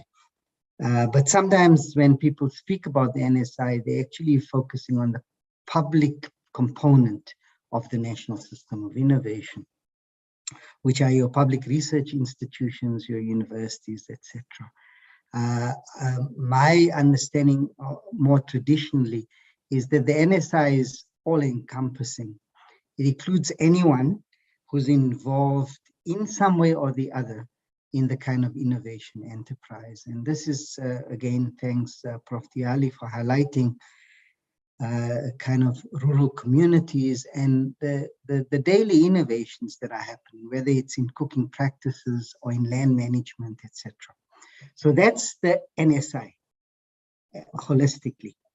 It's the people who produce knowledge and technologies. And I want to highlight that and distinguish this, because I know that Prof. Heidi would hopefully highlight this as well. The one challenge I have around the current thinking is that it's too biased towards the economic development, and not about the role that the NSI has to play broadly in knowledge and using knowledge, whether it's knowledge about how our societies are unfolding, the daily challenges we face with you know, as we evolve with technology, you know, new challenges arise. There's a role for the knowledge sectors, particularly the social sciences in some of that. So the first part is this transformation in the NSI. And there clearly we know that at the formal level around innovation, and I'll come to the informal, at the formal level of the innovation, we have historical legacies. And those have been clearly sketched out in a lot of the kind of NACI reports. I'm not going to go through that. The lower than acceptable participation of women, as an example, of people with disabilities, of Black people, broadly defined, etc. And so at the formal level, we need to change. We need to change the composition, and some people mention some of the programs like Tutuka, etc. And from a public perspective, we're continuously looking at how we enhance that. How do we refine our existing instruments to accelerate on the public side the transformation in the NSI? But I think there's another area where NACI needs to really help us with, and that is some of the areas that are coming up where transformation in the NSI is impacted on by what other social actors do, particularly business, as an example. You know, if you disaggregate the data further on women participation as active researchers, then the gap will become even more pronounced if you take the public and private sectors. You know, larger numbers from my brief assessment of the data employed in the public component of the NSI, the university sector, the science councils, etc., where there's a much more active focus on this. But the bigger research units in the private sector, etc., are they employing and transforming as rapidly as we should? And that in some way accounts for me this very big divide between the different fields of study. If you look at the health sciences and the kind of mathematical sciences, etc., because it replicates where the predominance of activity in some of those areas lie. And so I think we need a disaggregation of that data a bit more, so that where we as the public service and where we are responsible as the DSI and the DHET and our partners in other government departments, we face the facts and see how we can accelerate. And we hope we're doing this. And for example, things like the dedicated call for research chairs just for women, etc. We need to do this here. So like I said, there's stuff that we need to do, but we need to think about it broadly and think about its multi-layer in the formal instance. But I think in the formal, by focusing on the formal, we should also not forget the informal sector, informal innovation. So for example, we have been experimenting with things like the grassroots innovation program, etc. That's part of the composition. And we need to encourage this. There are also gender biases in terms of that. We've seen it in some of our programs where we have to assist young people, say, for example, with technology. Large numbers of people who are walk-ins are male, etc. as an example. How do you encourage women to also they have the confidence to come in there, even if they don't have the confidence to enter the formal stream, masters and PhD. So that's some of my comments around which I think is very useful, the framework, and we need to develop further. The one that's more challenging is the NSI 4 transformation, because this being more purposeful becomes a lot more trickier, because the instruments you have at your disposal are not so easy. So the way I understand transformation 4, or the transformation for the NSI, is that the character of the NSI has to change, and that the kind of things that we're chasing as outcomes for that NSI are those things that we require as a nation, as an example. So economic growth is a clear example. We need the NSI to be able to step up to the game and say things that are coming from the NSI, whether it's the private sector, the informal, the formal sector, not just the formal university sector. How does it get into tangible economic benefits, new economic activity, etc.?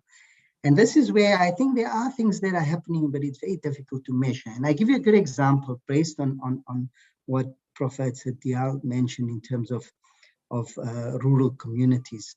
Through a presidency project where we, for example, use the Presidential Youth Employment Initiative to get young people to go out and gather data from what we call small-scale farmers, in a sense, emerging farmers.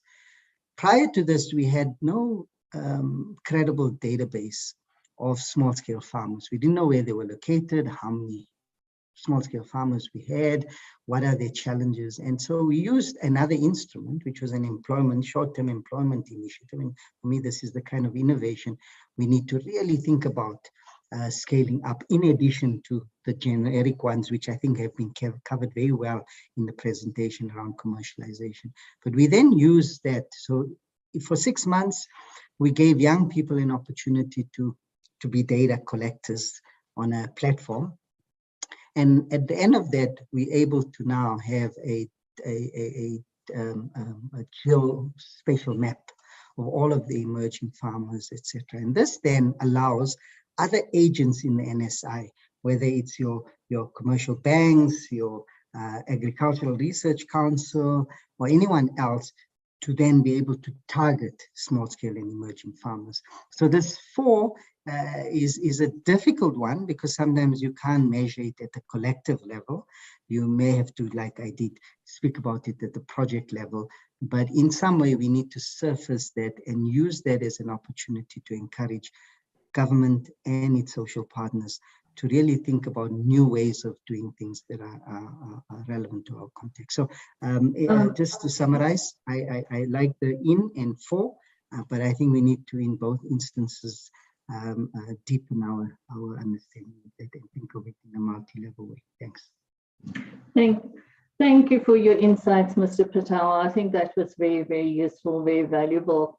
We certainly would like to continue this conversation at another time, and we hope we can invite you back. But just to be fair and give the other 2 respondents or discussants an equal opportunity to respond, I'm going to go to Prof. Heidi van Rooyen and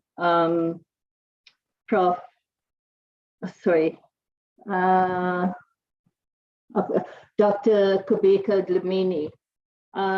So who would like to go first? And you have roughly between 5 to 8 minutes to offer a response. I'm not sure if Prof. Heidi's back. Are you able to see my presentation? Dr. Kubeka, we see your Yes, we can. presentation. Please do go ahead. I don't know if at all possible, if you can share your video as well, please. Thank you. Thank you so much. Thank you. Maybe as I start, just to highlight the fact that, like Dr. Dlamini, who spoke before break, I'm one of those that are a product of bursary schemes that comes through these kinds of opportunities, where I went on from undergraduate program, went on to specialize in information systems and technology, all the way to me attaining my PhD. I just thought that let me put it out there just to encourage those that may be listening and wondering if at all it's even worth it to explore such opportunities should they become available to them.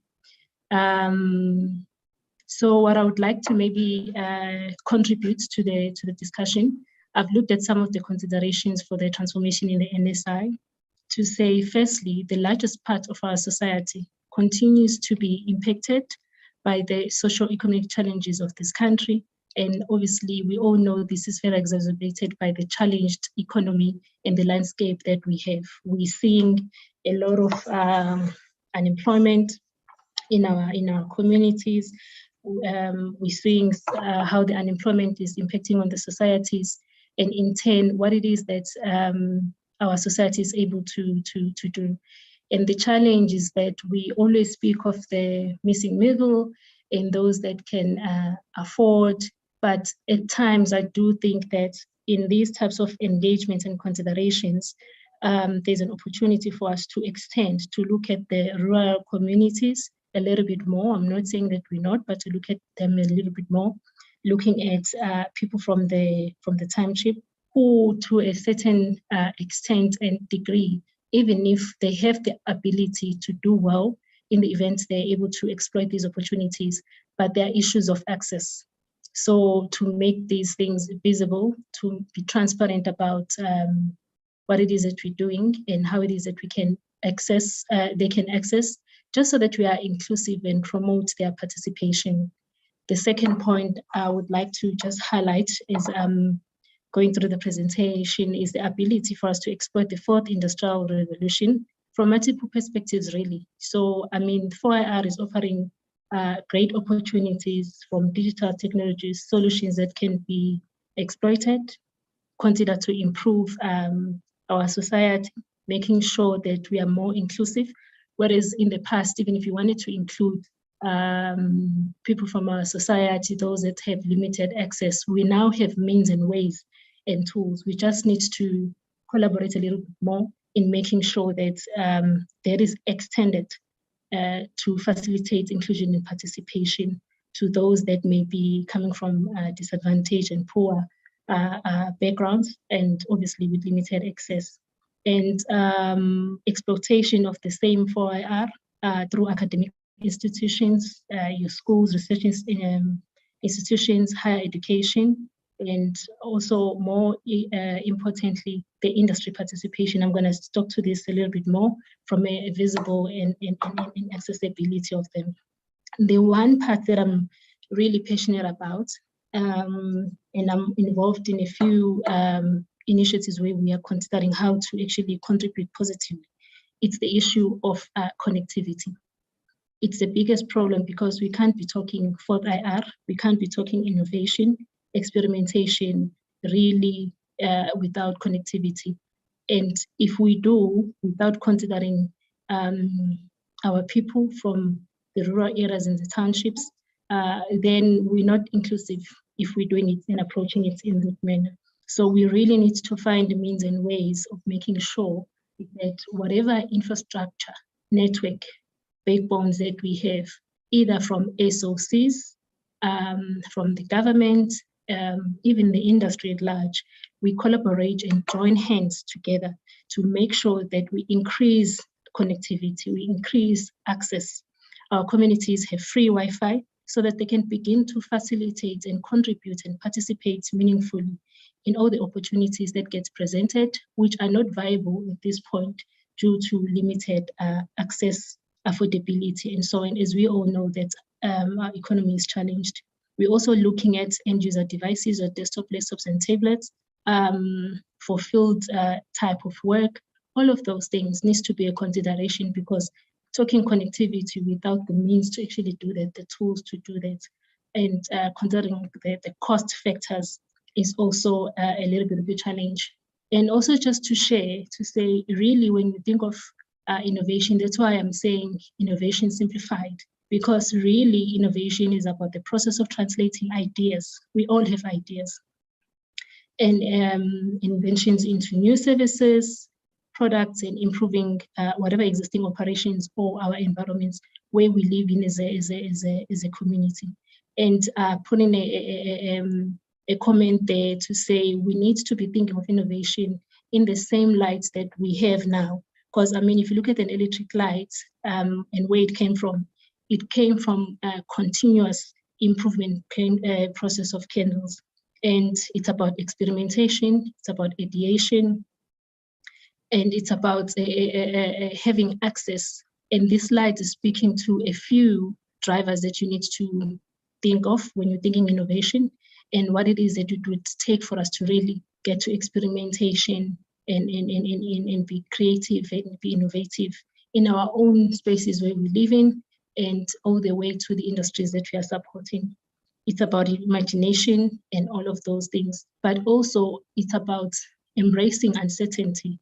If you're gonna embark on any creative, innovative experimentation idea with an objective to win, each time you do it, then you're not approaching it the right way. It's really about embracing uncertainty.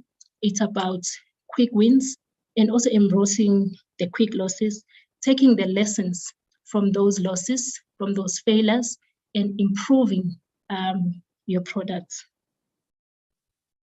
And some of the considerations it's that I would really like to highlight what I mean by access, what I mean by the economic impact. For an example, we have VETS as a Timilohong hub. I don't know if we all know of it. It's perfect, well positioned for accessibility.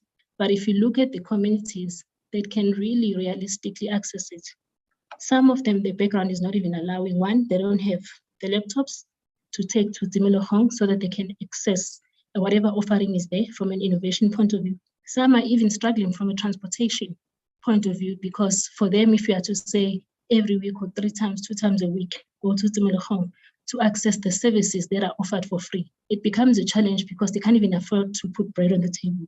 So those are some of the things that we need to be thinking about, because if you are to innovate as a country, as a society, as the industries, we need to make sure that these facilities that enable creativity, that enable experimentation are available and they are accessible. But accessibility should not be about positioning only. It's about making sure that whatever means and tools around it can make it possible.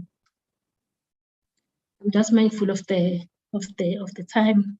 And then if you're looking at some of the key points around the opportunities that exist from a collaboration, I would like to highlight one which I think is interesting, wherein I work for Transnet, as I was introduced. We've got infrastructure network that provide connectivity, and we are supporting one of the companies. I know Telkom is one of the companies that are also participating in that through the BBI SA Connect program, where we are availing for free the network capacity that's available, access capacity over and above what we need to those local communities. But if you look at the project, it's not reaching everyone yet. So we need to extend such initiatives. I know that the Ministry for Communication and Digital Technology, they're actually very passionate about this. And it's one of their top agendas to make sure that there's free access. But we cannot only look at government to actually assist us as the SOE companies, the industry. We need to be challenging them to be contributing more and so forth. Just as an example, I mean, if you look at the number of kids, yes, it's increasing, it's improving, that are actually entering and taking up STEM fields when they go to higher education. is limited by the exposure that they have whilst at school. Because if you're not going to take mathematics from grade 10 and continue with it, even if you are smart, due to maybe lack of advice, lack of understanding, lack of exposure and appreciation, you would not take it because you think there's a simpler way, easier way of going through maths lit. Get to matric, you can't even access the courses that you would otherwise qualify for. In fact, I made an example here of an engineering graphic design tool to say there needs to be more free trials for those and challenge the likes of Bentley and AutoCAD, the companies that are actually offering these tools, to offer them more widely. Like, for example, I'm obviously working, and when my daughter was actually doing an assignment, it was very difficult, and it's near impossible for you to then buy the license that you're going to use only for a month for a specific project.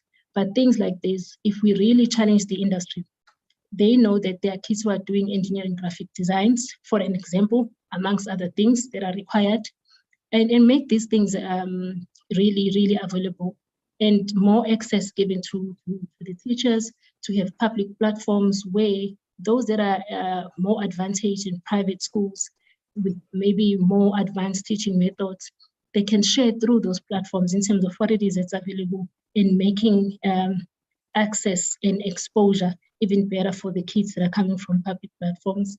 And also in terms of challenging the OEMs, that as much as they have programs where they've got partners, where they extending access and developing SMMEs, building them to make sure that they participate in the economy, that needs to be extended. I mean, really beyond the SMMEs, because when you're targeting the SMMEs, you're targeting a particular level in the pyramid. But what about those that are still junior, that don't even have access to such opportunities? So I just thought that maybe let me highlight that in the interest of time, and that we need, I would like to challenge us now that I'm wrapping up, that we need to be intentional, deliberate, and purposeful if really we are to be inclusive about transformation, ensuring sustainable results and outcomes. Thank you. I'll pause there. Thank you, Dr. Kubeka Dlamini. Thank you for those wonderful examples that you shared, and for reminding us that we should be focusing on our communities, our rural areas, and so forth. That was really, really good, and very insightful, a lot to think about. In the interest of time, I think we have like about 5 minutes left. Prof. Heidi, sorry for putting you under pressure, but I'm going to hand over to you.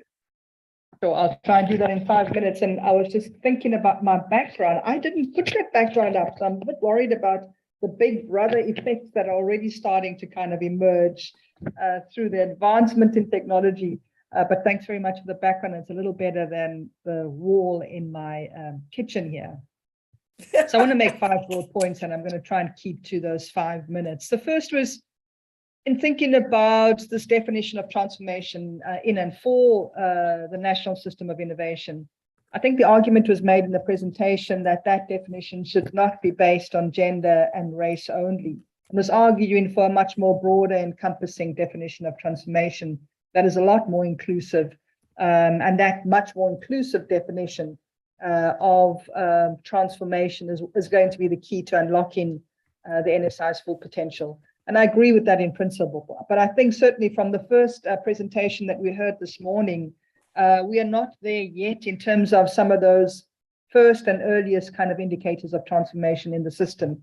So I'm talking about here, gender and race. We still have some way to go towards addressing that. And so as we think of what are the things we still have to do, I think we really have to be thinking about what is the work, and in what areas is the work still undone with regard to gender and race with respect to transformation. What more do we need to do?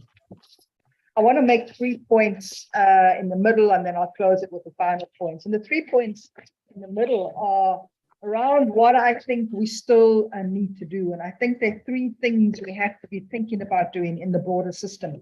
And I like, Imran, your distinctions between that formal and informal and in and for. So I'm thinking about all of that all of those layers, what are some of the 3 things that are important for us to do as we think about transforming the system?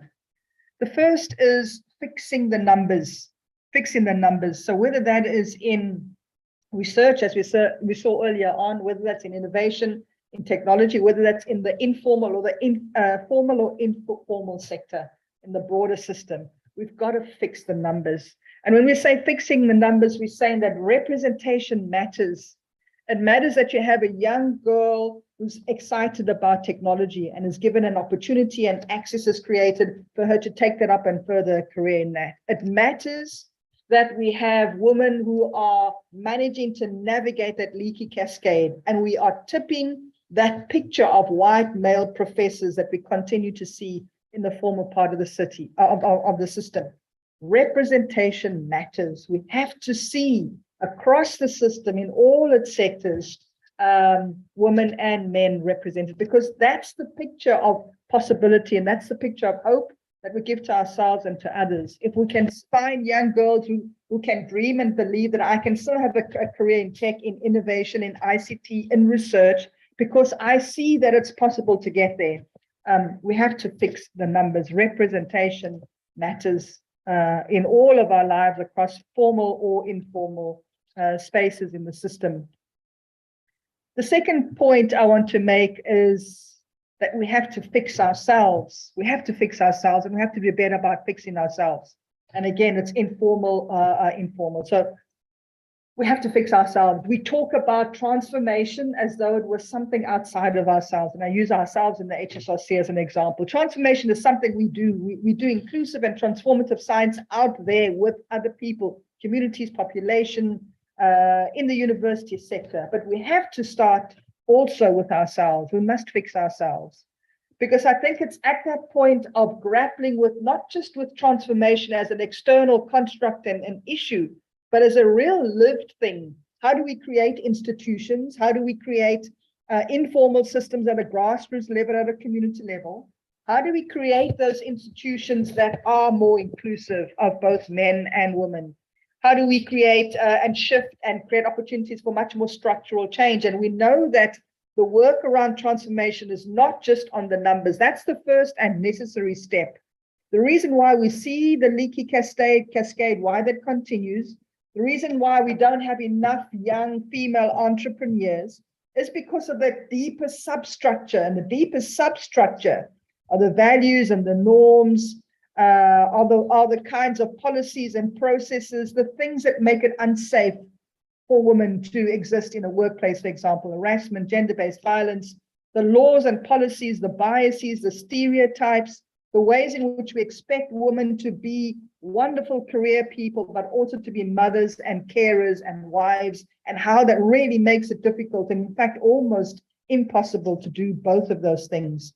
So we have to fix ourselves as we take on this big transformation project. We have to think about how do we, all of us living in this context that privileges, that supports, that values men and their advancement and their knowledge and their ways of seeing the world, how that kind of limits, how that keeps out, what are the ways in which we all prop up that system, and we all do because we all belong and we all live in a society that supports and upholds those values. So we must fix ourselves. We must do that internal work. Otherwise, this juncture between transformation out there and transformation in my home and in myself and in my being and around my values and my beliefs that never ever has to shift.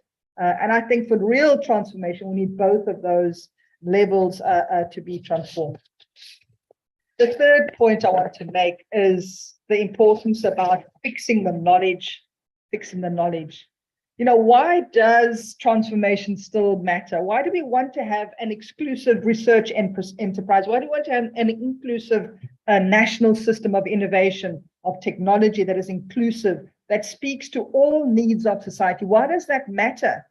It does matter because I think if we have research products, innovation, and technology that addresses and speaks to the concerns of men and women, people with disabilities, people who are different, everyone, we are likely to have knowledge that is excellent. We're likely to have knowledge that's going to be useful in shifting the broader system of innovation because it speaks to and acknowledges all of the needs, all of the realities, all of the particularities of this difference.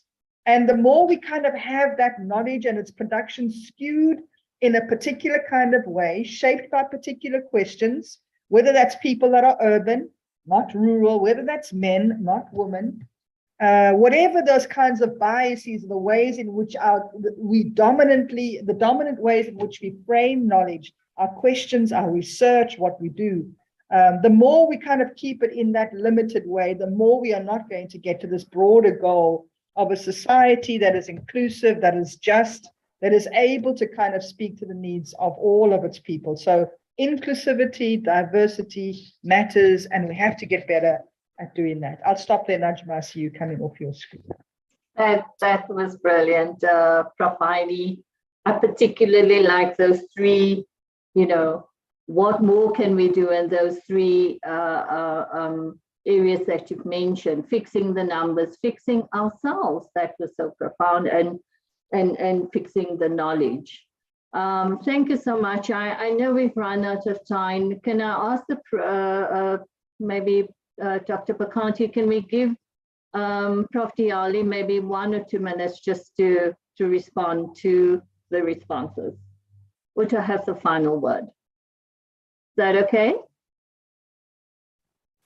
Okay, you're nodding. I see you on mute, but you are nodding, right? You're saying yes. Okay, Prof. Diali. Thank you so much, every one of you, the respondents, Prof. Heidi, Mr. Patel, and Noxolo. What I really like most about what Noxolo's her introduction is that she's a product of this work that we've been doing for so many years on transformation. I just want to be very, to say to the work that we've done, like what Noxolo is saying, like Professor Zodwa, that the work that has been done from the beginning of DSI, Dr. Tema from the DST, is that it continues to grow. And thank you for all your inputs. They are very, very important. As Prof. Heidi was speaking about ourselves, I was asking myself, what is ourselves? I wish to understand what were you meaning by ourselves, but I heard you also speaking something about mothers, carers, wives, and we still expect women to perform at the same level as men are doing. And we now need to add to our constitution, our policies, not constitution, policies, how to improve the participation of women by intentionally making sure that we give women opportunities that they were never going to be able to get if we don't do it intentionally. And also what Mr. Patel spoke about when you were speaking about the funding of small-scale farmers and small businesses. I'm just now involved in one of the big funders here who want me to teach the people in their bank what to do when they sell solar energy, solar panels to the consumers, particularly farmers. So all this transformation in the public sector, and then considering some of those skills that we call soft skills, like cooking. When people go to the school of being a chef, they don't have the recipes of the normal African people that we have there. For example, I used to teach in a high school where the domestic science teacher called me to teach the importance of heat transfer to foods. That is deep science. So all this information that you brought here will help us to refine the definition of transformation without looking down on the grassroots innovation and how the grassroots innovations are able to transform the economy. Therefore, we need to be intentional in the work that we do, where we are using the science that we have, that we learn in schools, to be able to preserve the food structures, for example, food, like the ones that are being tinned. I mean, it's preservation that put food there. But on the overall, thank you. I believe that our definition of transformation now is a bit strengthened, and I'm very excited to go back to the writing of this definition. Thank you very much, everyone. Thank you, Prof. Diale. Thank you to our three esteemed and respected respondents. This was very useful. I'm just so sorry we didn't get to the Q&A in the chat, but I'm hoping that we can still get to that even after the session. I'm going to hand back to you, Dr. Pakati. Thank you, everyone. Thank you very much, Najma, for a well-facilitated session, and thank you, Prof. Diale, and all the respondents. We do note your message, and Nitha will try answer it at the end. Or maybe in the meantime, I would ask that Prof. Diale may just type the answer, and if further clarity is needed, we can always clarify at the end. I would like to move on to the next session, which is the last session for the day, which will be facilitated by Prof. Nokuthula Mazibuko from University of South Africa. They'll be unpacking the topic, monitoring progress and evaluating impact of the NSI. Over to you, Prof. Mazibuko. Thank you, Dr. Pakati. Good morning, colleagues and esteemed guests and presenters. I just want to take a moment and be intentional and introduce myself. I am Dlamini.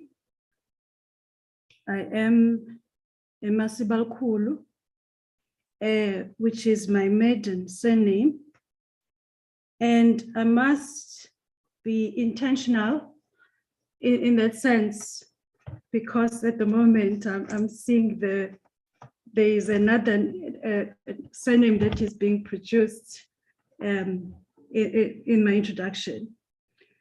Thank you. We have yet another gravitating and inspiring session that is going to be presented by Miss Bonita Williams. I'm just going to give a brief introduction of Miss Bonita Williams. She's a South African evaluator in a private practice. She has a keen interest in evaluation methods and evaluation design. Ms. Williams frequently works as a developmental evaluator. She has an academic training in the field of research, psychology, and development studies.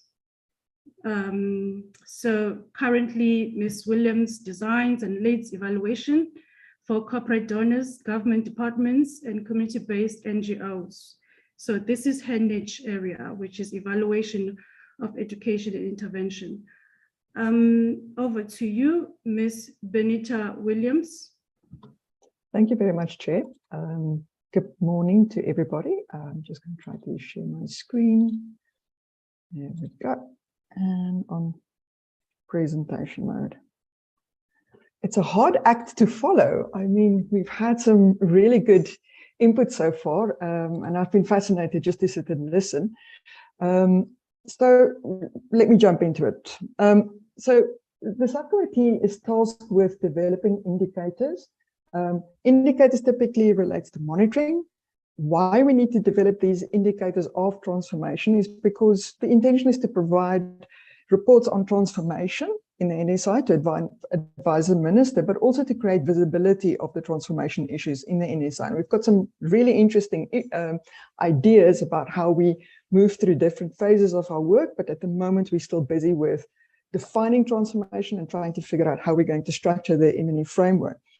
There are a couple of parameters that I think is quite important when you develop the monitoring and evaluation framework. You don't develop it out of the sky and pull out stuff from the sky and say, this is what we're going to measure, unless there really isn't anything else that you can hook it onto.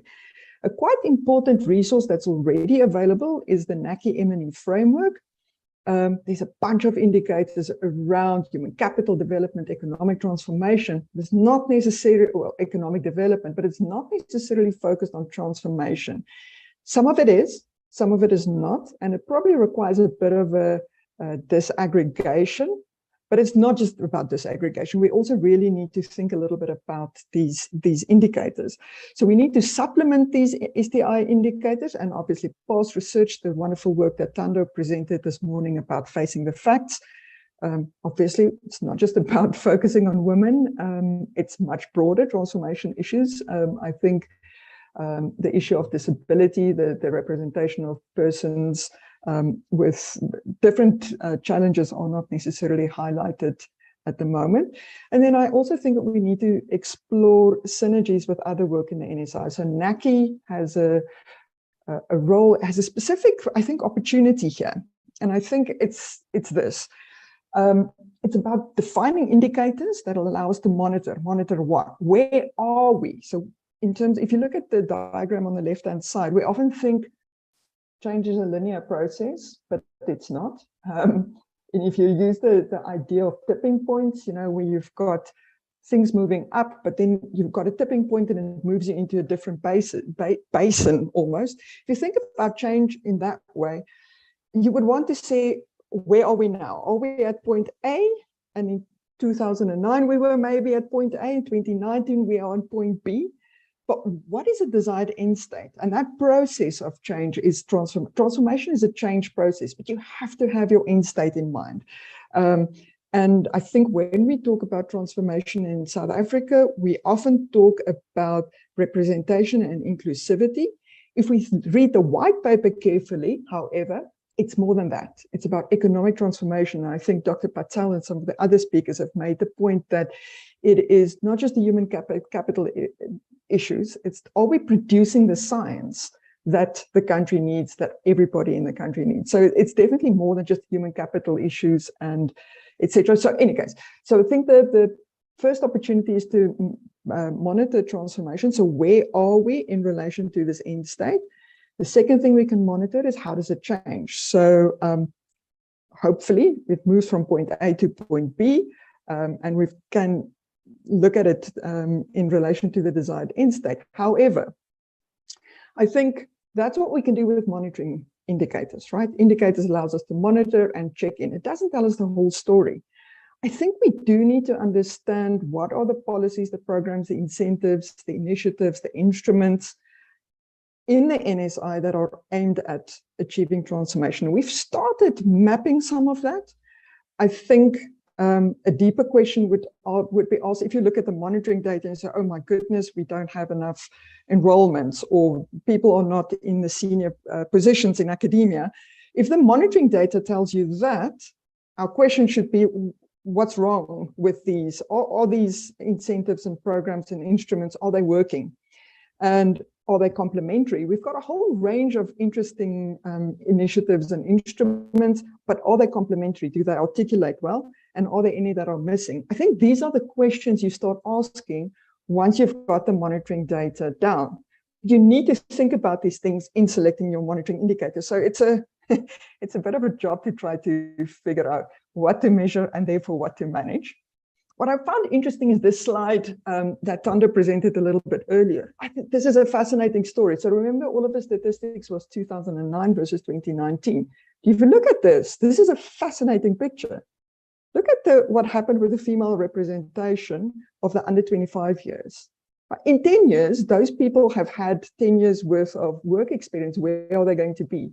So this is the kind of picture I think that allows us to identify moving beyond these tipping points. If we start seeing these 25-year-olds moving, staying in academia, or moving, you know, into organizations where they can shape the organizational culture, we're going to start seeing real change, but it's not a linear process. I think that's something that we do need to remember.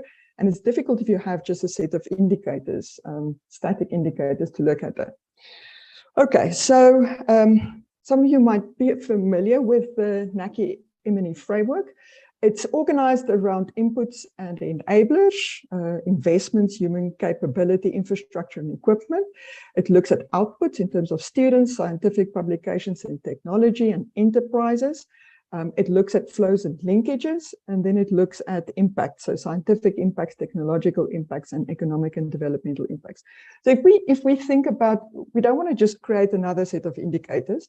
This is already there. We need to fit into this process. And like I say, in some instances, it's about selecting indicators from this framework to inform our transformation lens, the learning we can do from a transformation lens, but sometimes we also need to add. To explain this, and they're very detailed, these have been developed, the degree to which the data is being collected by the different entities, that's a whole different issue. But these indicators are well defined. So if you look, for example, inputs and enablers, remember it's that one, human capability, and it links to the outputs in terms of students. Human capability, it distinguishes between R&D, academic staff, postdocs, and doctoral students, right? And then it's got more details, staff capacity, total by university. There's very detailed indicators that already can tell us something about the transformation process. It's about selecting the right ones, as I've indicated. So inputs and enablers, you definitely worthwhile to have a look at this if you are inclined towards nerdy evaluation content, which I get very excited about. So this is one of the parameters that we use. So it's a bit difficult to try to figure out what to measure. And I think when we started the work, when the committee started the work, it was actually preceding my time. The colleagues identified 4 pillars. They said we need to look at strengthening human capital. They said we need to look at strengthening institutions, and we need to look at economic transformation, and then also the enabling environment. But it's almost like these things aren't just 4 separate steps. It's not like they're pillars. They feed into each other, right? So you need an enabling environment that allows strengthening of human capital. So it's almost like that's the first turn off from your road towards what Prof. Diale said is the aim of the NSI, enabling South Africa's sustainable and inclusive development in the face of rapid technological change and innovation. So it's the first turn off if you've got the right enabling environment is, okay, are we strengthening human capital development? That's the numbers that Prof. Heidi spoke about, right? We need to look at demographic transformation. Something that's mentioned in the white paper is transformation through citizen science and government entities. Obviously, we look at different focus areas, HEI, state-owned enterprises and business, and a longer list than that. But that's just the human capital side. If you strengthen human capital side, slightly further on your road is the strengthening of the institutions. Might not, you need to start doing things around institutions that's not just related to human capital development, right? It's about disciplinary transformation. It's about digital transformation. If we're talking about fourth industrial revolution, about the kind of vision that we have for our NSI being competitive and useful in support of our development, there's other things than just human capital development that needs to happen. And then, and hopefully then a little bit further down the line, we've got a turn off towards economic transformation. Again, that is dependent, or it's probably preceded by human capital development, transformation, institutional transformation. It's a little bit later down the line, but it doesn't mean that there aren't initiatives that are already happening to try to move towards transformation, economic transformation. All of this transformation is part of a bigger process. The NSI needs to deliver the top outcome. So this is the organizing frame that we've used. Very happy if you could type some comments about disagreements or any inputs if you think there's missing. Very open to your comments. But okay, so now we're saying, let's look at enabling environment. So the thing that NACI and its partners have control over is this enabling environment. Right. So if we're seeing the indicators are showing we're not getting to, the human capital development, the economic transformation, what is it that we can change? We can change the enabling environment.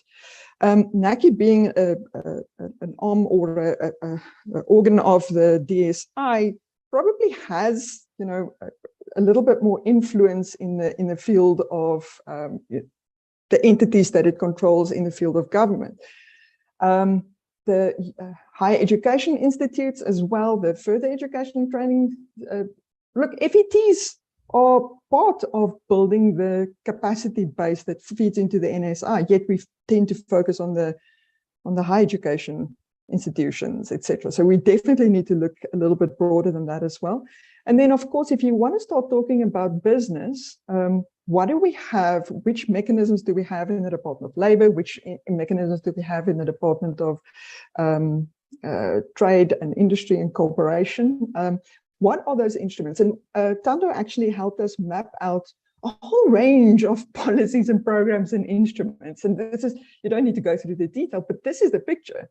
There's a lot happening in terms of human capital development. So if we're not seeing the transformation, which of these things aren't working? Or are they working and we just need to have a little bit more patience? That's the question that we need to answer. So still doesn't help us figure out which the indicators are that we need to do. So we need to develop a slight theory of change and then put indicators to it, right? So what we did is we looked at strength in human capital, we looked at the M&E framework, and we saw, oh, there's a bunch of indicators already here. And we had a bit of a read about what is happening in terms of human capacity development, right? So we spoke about the pipeline, the cascade of human capital development. If we have to draw it, it goes from learners complete.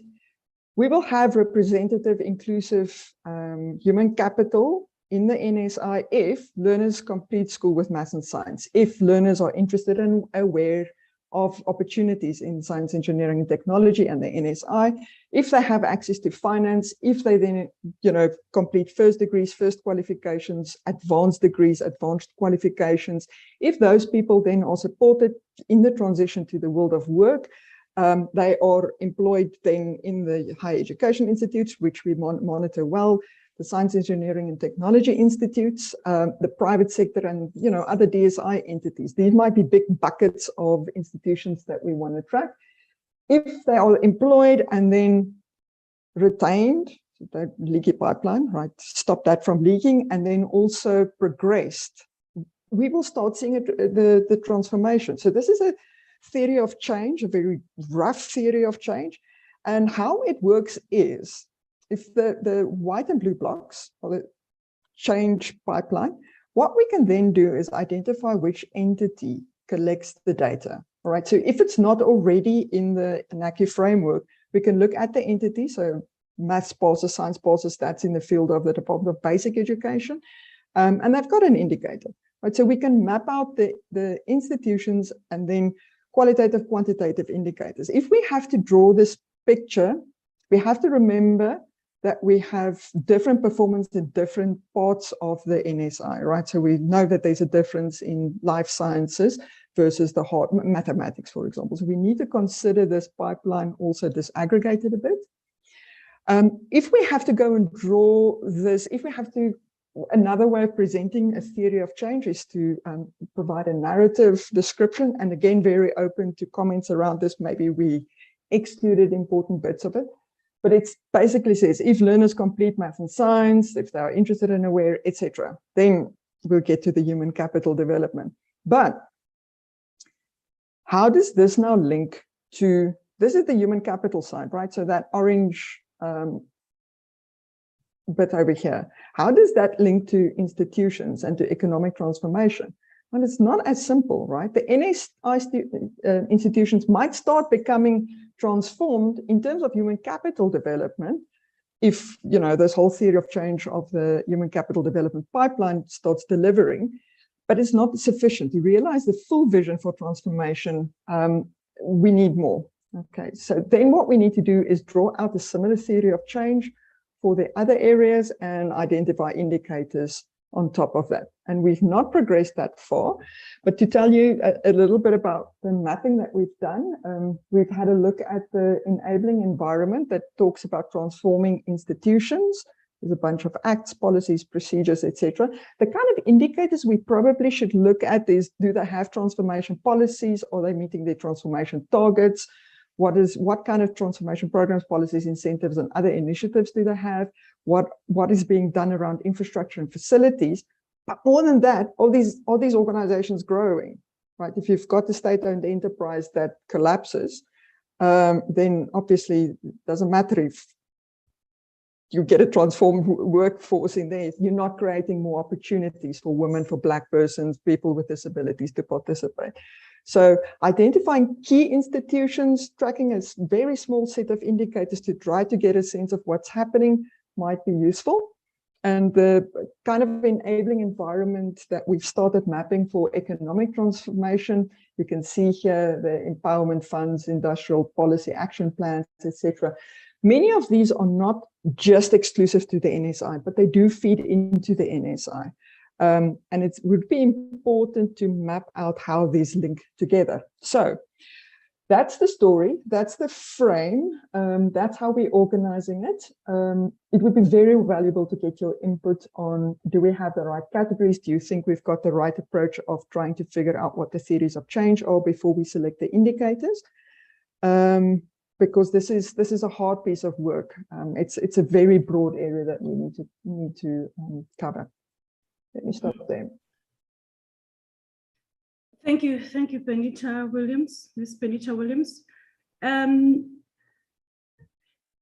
Speakers earlier on, they spoke of women in research support programs, which is the best in supporting of gender transformation, and the set of targets that are put in place, which focuses on women researchers, Black women researchers, young academics, and so on.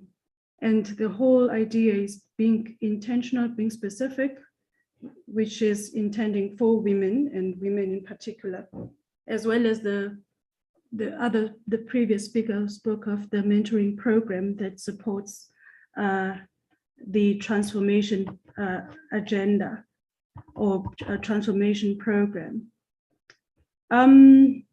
What we take from your argument right now is, are we producing the science that everybody needs? This is the question that is being put out there. And right now we're going to have our respondents. The first respondent is Professor Heidi Prozaski, and the second one will be Ms. Ashla Rust. Just a brief bio of Professor Prozaski is an associate professor at CREST, which is located at the Stellenbosch University. As a CREST host, the DSI NRF Center of Excellence in the Scientometrics and STI policy. She is also a research member at the center.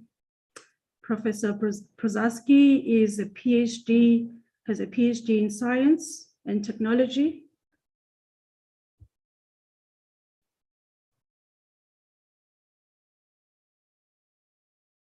Oh.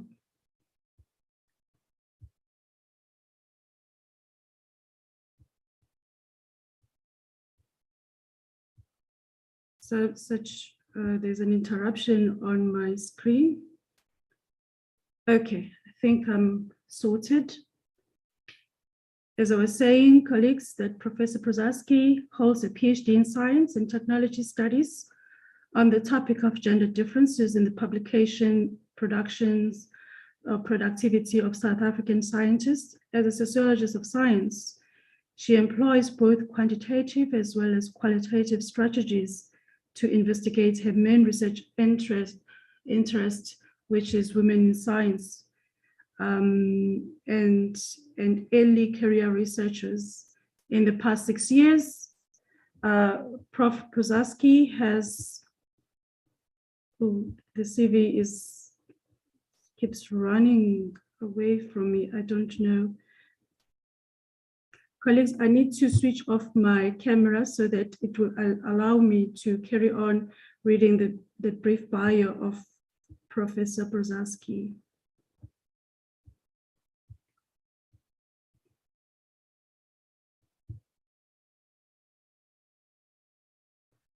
Okay, in the last 6 years, she has been in various projects that applies gender lens, and she has also been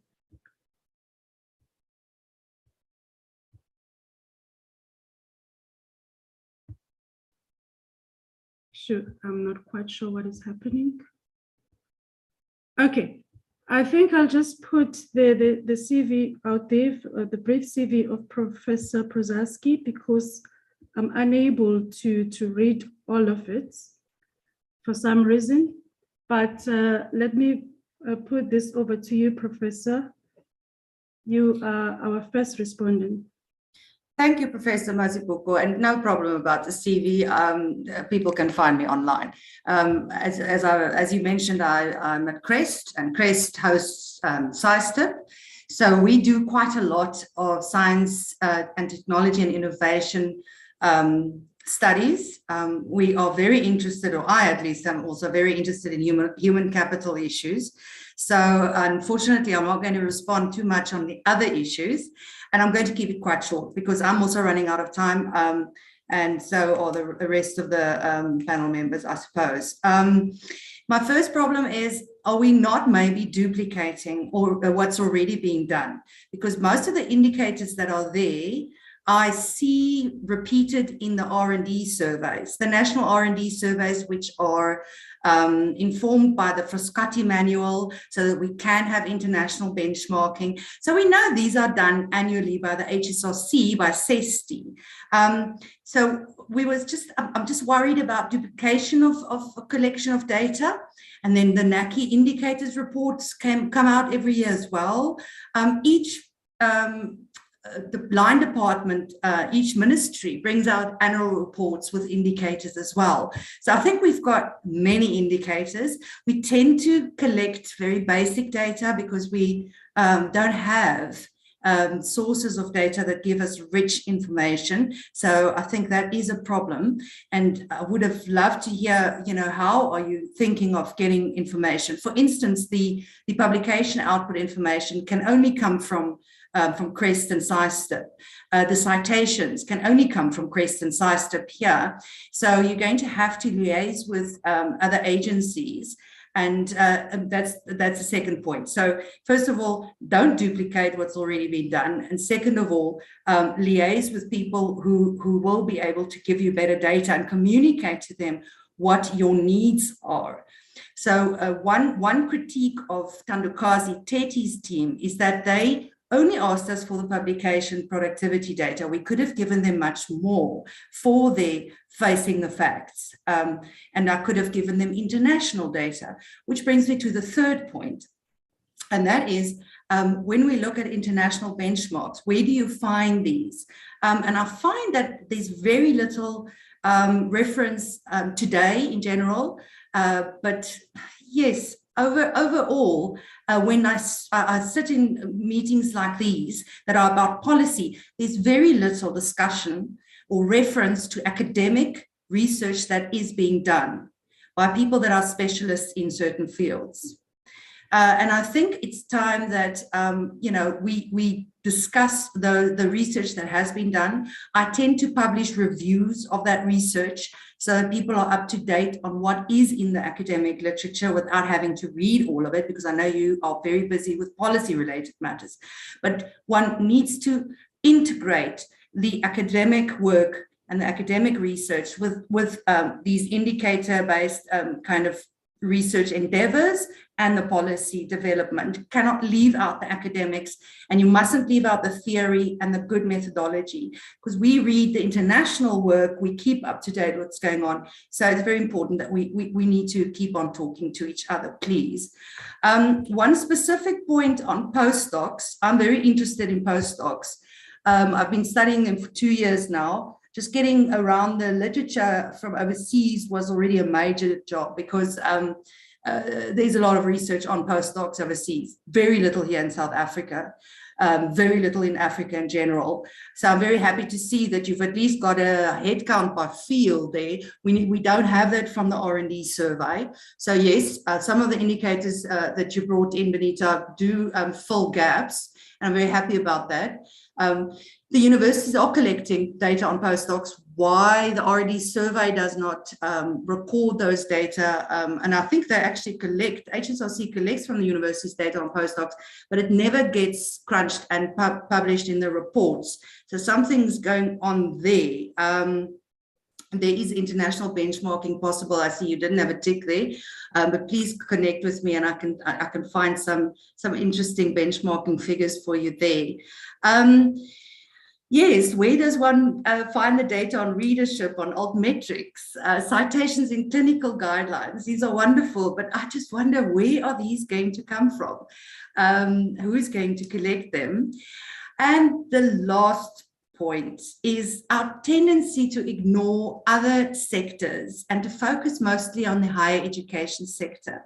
I think this is a point that was also made earlier by Mr. Imran Patel, saying that the private sector, we don't really know what's going on there, but we think it's not going that well for women in the private sector where there are researchers. And there's limited evidence that I've read of especially women in engineering leaving the private sector and coming back to the higher education sector, or coming to the higher education sector because they find it a better sort of context in which to do their work.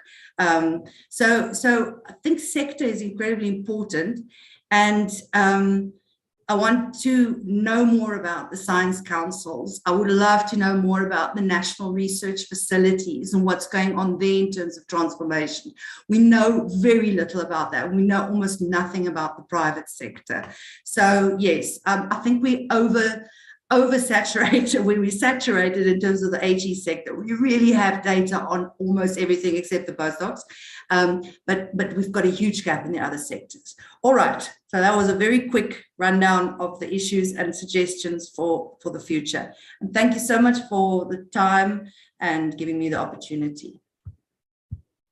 Thank you, Prof. The next speaker is Ms. Ursula Rost. Is currently a senior science. She's currently a senior at Science and Innovation.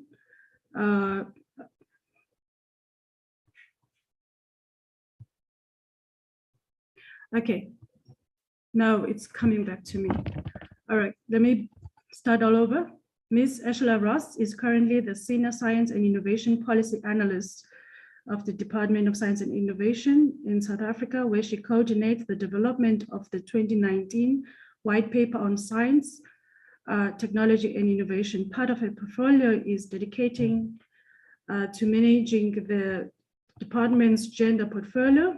In this capacity, she's responsible for supporting the gender work happening in the NSI. She has most of her career in the public science system, as principally in the Council for Scientific and Industrial Research and Council for Geoscience.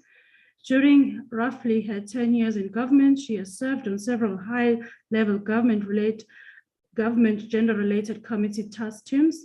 She holds a master's degree from the University of Stellenbosch, where she did research that impact on gender in South Africa, in South African water service sector. Over to you, Ms. Ursula Rost.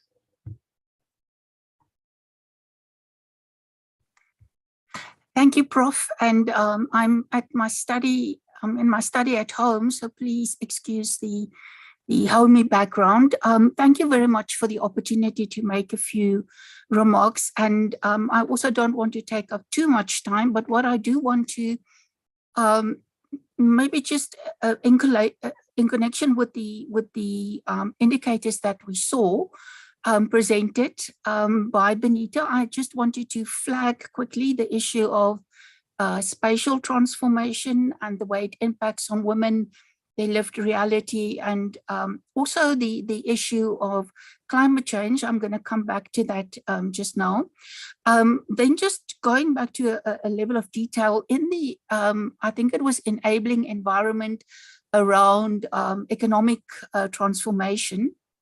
It's also important to look at the IP legislation, because the white paper actually proposes using publicly funded IP to change the ownership profile of the South African economy. So if you can maybe get hold of the people at at NIPMO and people at DSI in program 2, that would be helpful. But the comments that I actually wanted to make are, first of all, like I said, I want to use climate change as a framing for my comments. And I was very happy to see in one of the previous presentations that climate change, although it did come at the end, was actually acknowledged as something that is very pertinent to where we are at the moment globally, and particularly because women suffer the brunt. I mean, if you think of the floods in KZN, the recent floods, it's women and their children that are still sitting in town halls, and that's a direct result of climate change. So I wanted to use a framing that I've used in my research on gender issues. And that is and it links a little bit to the whole issue of transformation in and transformation for the NSI, but it's a little bit more focused on women specifically. So I want to talk about women in SET. I'm not going to say a lot there because that is basically a lot of what we are doing at the moment. It is about representation and measuring the data that is relatively easily available. And I want to just support Heidi in saying that we should not duplicate, because in the end you sort of come slap bang up against new public management and you get reporting fatigue, and it becomes very much a tick box exercise and not so much, it becomes about the narrative of transformation rather than the activity of transformation.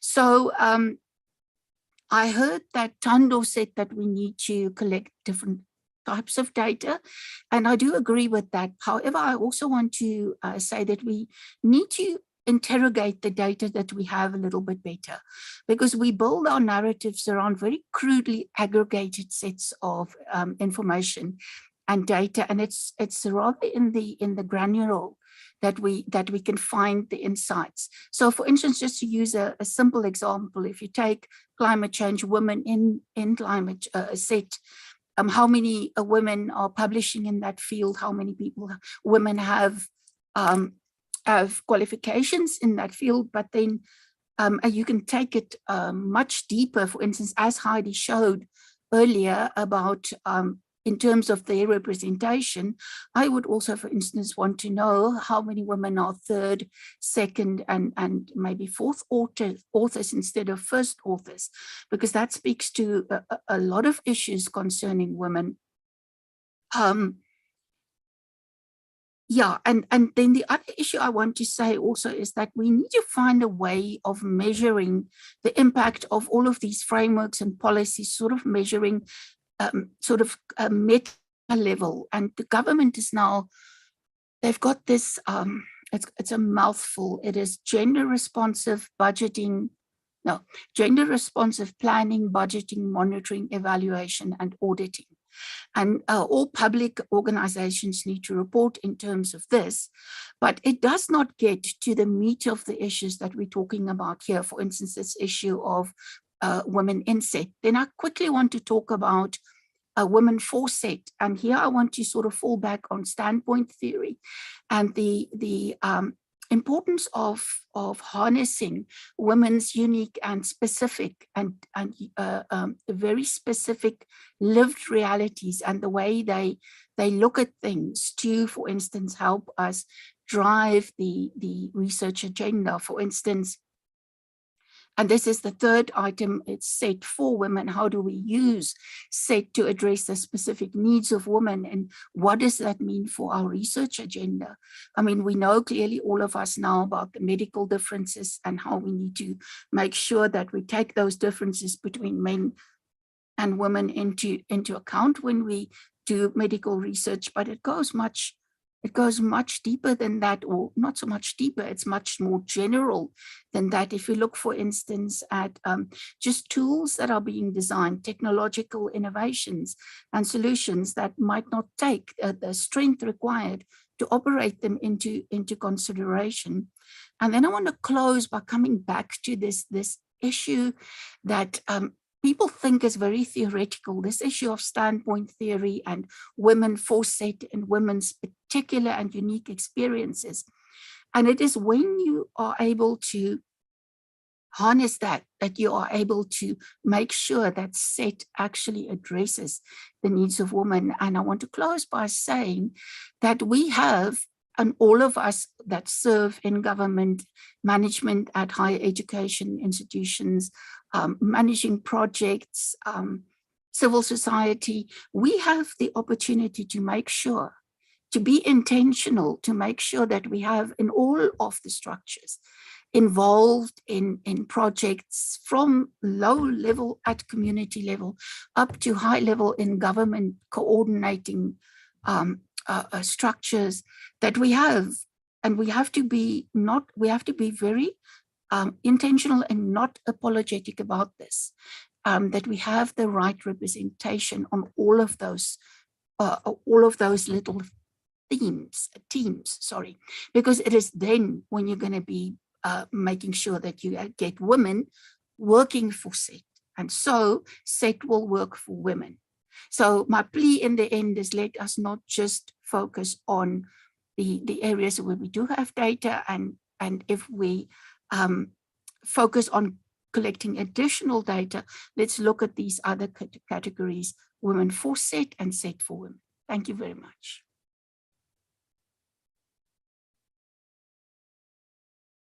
Thank you. Thank you, Ms. Eschler-Ross. There is a question which is here on chat, which looks at, which relates to building an enabling environment. It's from Dr. Dema. How often are the human capital initiative reviewed such that they may be improved to meet new challenges?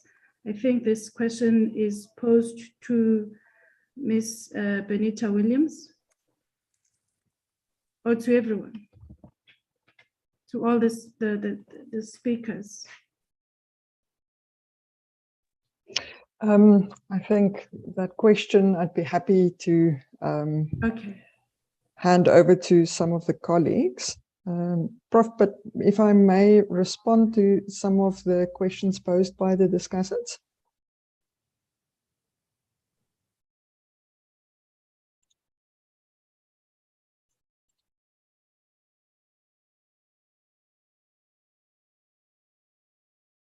Let me jump in. So I think there are a couple of points that were made. The one is not about duplicating efforts. Definitely.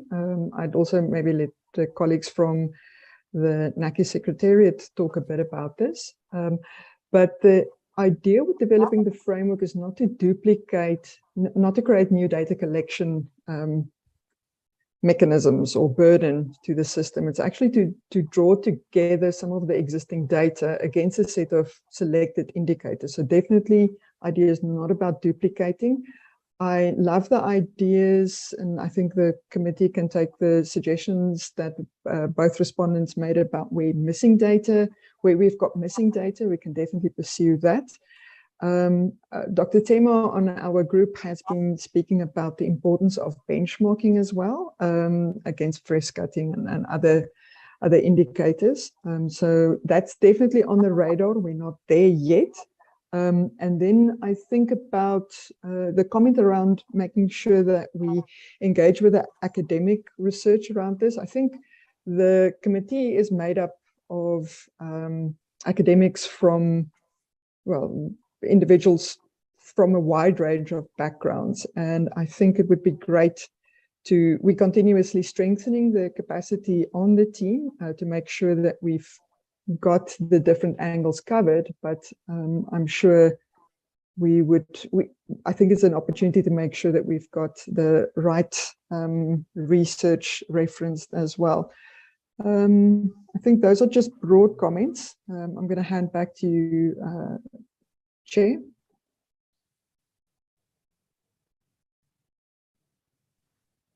Thank you, Ms. Williams. There was a question that in your presentation you asked that are we producing the science that is needed by everyone? And my answer to that question is that yes, we are, and there is room to collaborate and add from existing research. Say we've had been hit all over the world by the COVID-19 pandemic, and it was South Africa who alerted the world about the variant of the variant Omicron, and that it was discovered by South Africans, by South African Black, white scientists. So we are producing the type of science that is needed by everyone. I'm not seeing questions here on the Q&A. I take it that everybody has had an opportunity to engage with in this session, to engage with the discussants, to understand the critical role that we take from this and what our responsibilities after this. So I take it was clear to everyone that we have work to do, and we carry on spearing what we should be doing. I'll take it back to our program director, Dr. Pakati. Over to you.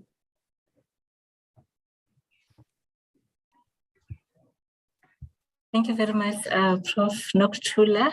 My sincere apology for giving you the wrong name earlier on. But yeah, thank you so much for a facilitated session. Thank you to our presenter, Ms. William, as well as the respondents. I will now hand over to Mr. Madela. He is here, Mr. Madela. He is one of the Nike Council members, and he's also in the Nike Transformation Subcommittee. Mr. Madela, over to you. Thank you. Thank you very much, Chairperson,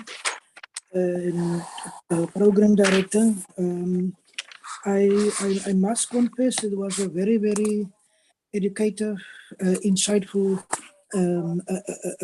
session that we have had today, and I, in all probability, will not, how do I say, do justice in trying to summarize all the critical and important inputs that has been contributions that has been made. But I want to, in particular, make reference to our acting CEO, who actually set the scene in relation to reminding us of the fact that we have a constitutional obligation. Our constitution envisages a democratic, non-racial, a non-sexist South Africa, prosperous South Africa. And he reminded us of that preamble. So the debates around transformation must in actual fact take that into consideration. I must just say, from a personal point of view, Dr. Kele, it would have been great if our founding fathers of our constitution has encapsulated a very, very distinct definition of transformation within the constitution, but that's not to be. Because there is a lot of instruments that the constitution refers to that is indeed there to accelerate and encourage transformation. I'm just looking at for example, our socio-economic rights, in particular the anti-discriminatory provisions within the constitution. Those are very, very important stuff. I wish to start off in indicating that we, Chairperson, you have given us a brief introductory remarks. We have, my apology.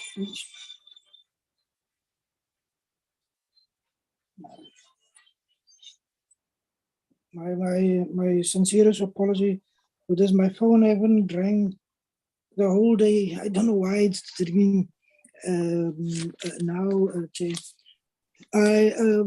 We've started our Chair with the presentation by our own Ms. Tanji Kazi, Teddy, and indeed the very, very eloquent response by Professor Dlamini, who in actual fact has a user own experience as a way in explaining how the progress that has been made. That's a very, very good story.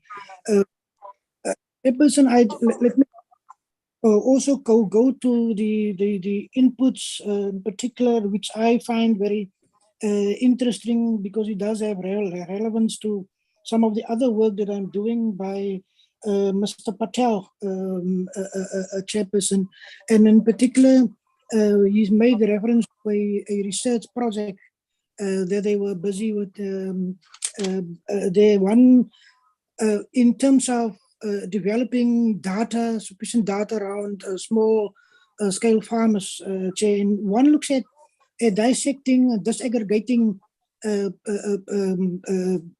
research that we have in relation to women, youth, and persons with disability. We do have a major challenge when it comes to disability. Next, the last stats that took disability as a key component in consideration by stats as South Africa was in 2011. So all the data that we have is not really informative of the reality of disability. One, for example, and forgive me for this, one looks at the progress that have been made. We talk about, if one look at Prof. Lamini's experience, the question would be, in terms of output, how many learners with disability majored in science and maths at a matric level? How many of them have followed courses at the various higher education and training institutions? And what has become of them? Are they placed somewhere? Are they making a contribution? Those are the kind of stats that are not there. What Mr. Patel have raised have actually given me the sense that perhaps this is something that should be seriously considered, because it can indeed contribute to government having the real stats for planning purposes. Just lastly, Chair, I think the respondents have done excellent in terms of the critical questions that they have asked, Chair, and I certainly believe that there will be a continuous interaction, and I'm specifically referring to the points raised by by Ursula. Chair, there would be a need for a continued discussion, Benita, for example, around the issue that she have raised, and those kind of contributions indeed is indeed welcome. Just lastly, Chair, we are exiting Women's Month, Chair, and it is quite correct that a huge chunk of the discussions centers around the impact of science on women, what progress has been made or not made, what are the barriers, and what are the challenges and how to overcome that. That is quite in line. It ties very well in with the fact that we are indeed August is Women's Month, and that we are literally exiting Women's Month. With those few words, I wish the Chair to thank you and thank the presentation, the presenters, as well as the and everyone else, the secretary, who have made such wonderful work in preparing this day and made this day for us possible. Thank you very much. I'm handing over back to you. Thank you. Thank you very much, Mr. Andrew Mandela. There is a comment in the chat box. Okay, I think it's more of a response to one of the things you said. I believe this is one issue that we still need to take into consideration as we continue with the work that we are doing as the Transformation Committee. Colleagues, this brings us to the end of our workshop. It has been a fruitful day, a lot of great inputs, great ideas that were discussed. The question is, what are we going to do? From where do we go from here? One thing, because we are still a work in progress. We welcome any input from the attendees that you can send to us via email. I did share the email addresses of our secretariat. Please feel free to send any idea, any information that you think will be valuable to the work that we are currently busy with. That's the end from my side. I wish you all a very good afternoon. Enjoy the rest of your day. There is one message before I log out. Let me quickly go there. No Zippo stepping out. Sorry, no, wrong one. Thank you all. Oh, it was a thank you message from Dr. Mlungi. See, in as much as Nike is leading, it is a national project requiring all interested stakeholders to participate. Correct. Okay, colleagues, enjoy the rest of your afternoon further. Until we meet again, it's a goodbye from me. Thank you. Thank you. Bye. Thank you. Bye-bye, everyone. Thank you, Chair. Thank you. Thank you, colleagues. And Thank you, everyone. Dr. Bitumelo, we want a professorship. It's coming soon, Prof. Please. Yeah, yes, ma'am. Yes, ma'am. If you struggle, remember I'm there. That's a good one. Yes, I make it clear, Dr. Bitumelo. I am there. Don't struggle. Awesome. It's my job. Awesome. Yeah, Thank before you, June next year. Oh, yeah. No. That's how close I am. Oh, yeah. Thank you very much, everyone. Have a great weekend, and then we'll talk further. Thank you, guys. Thank you. Bye. My teeth are still blue. Yeah. Bye. Bye.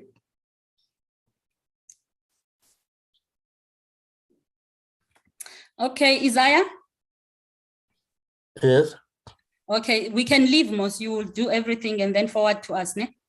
Yeah.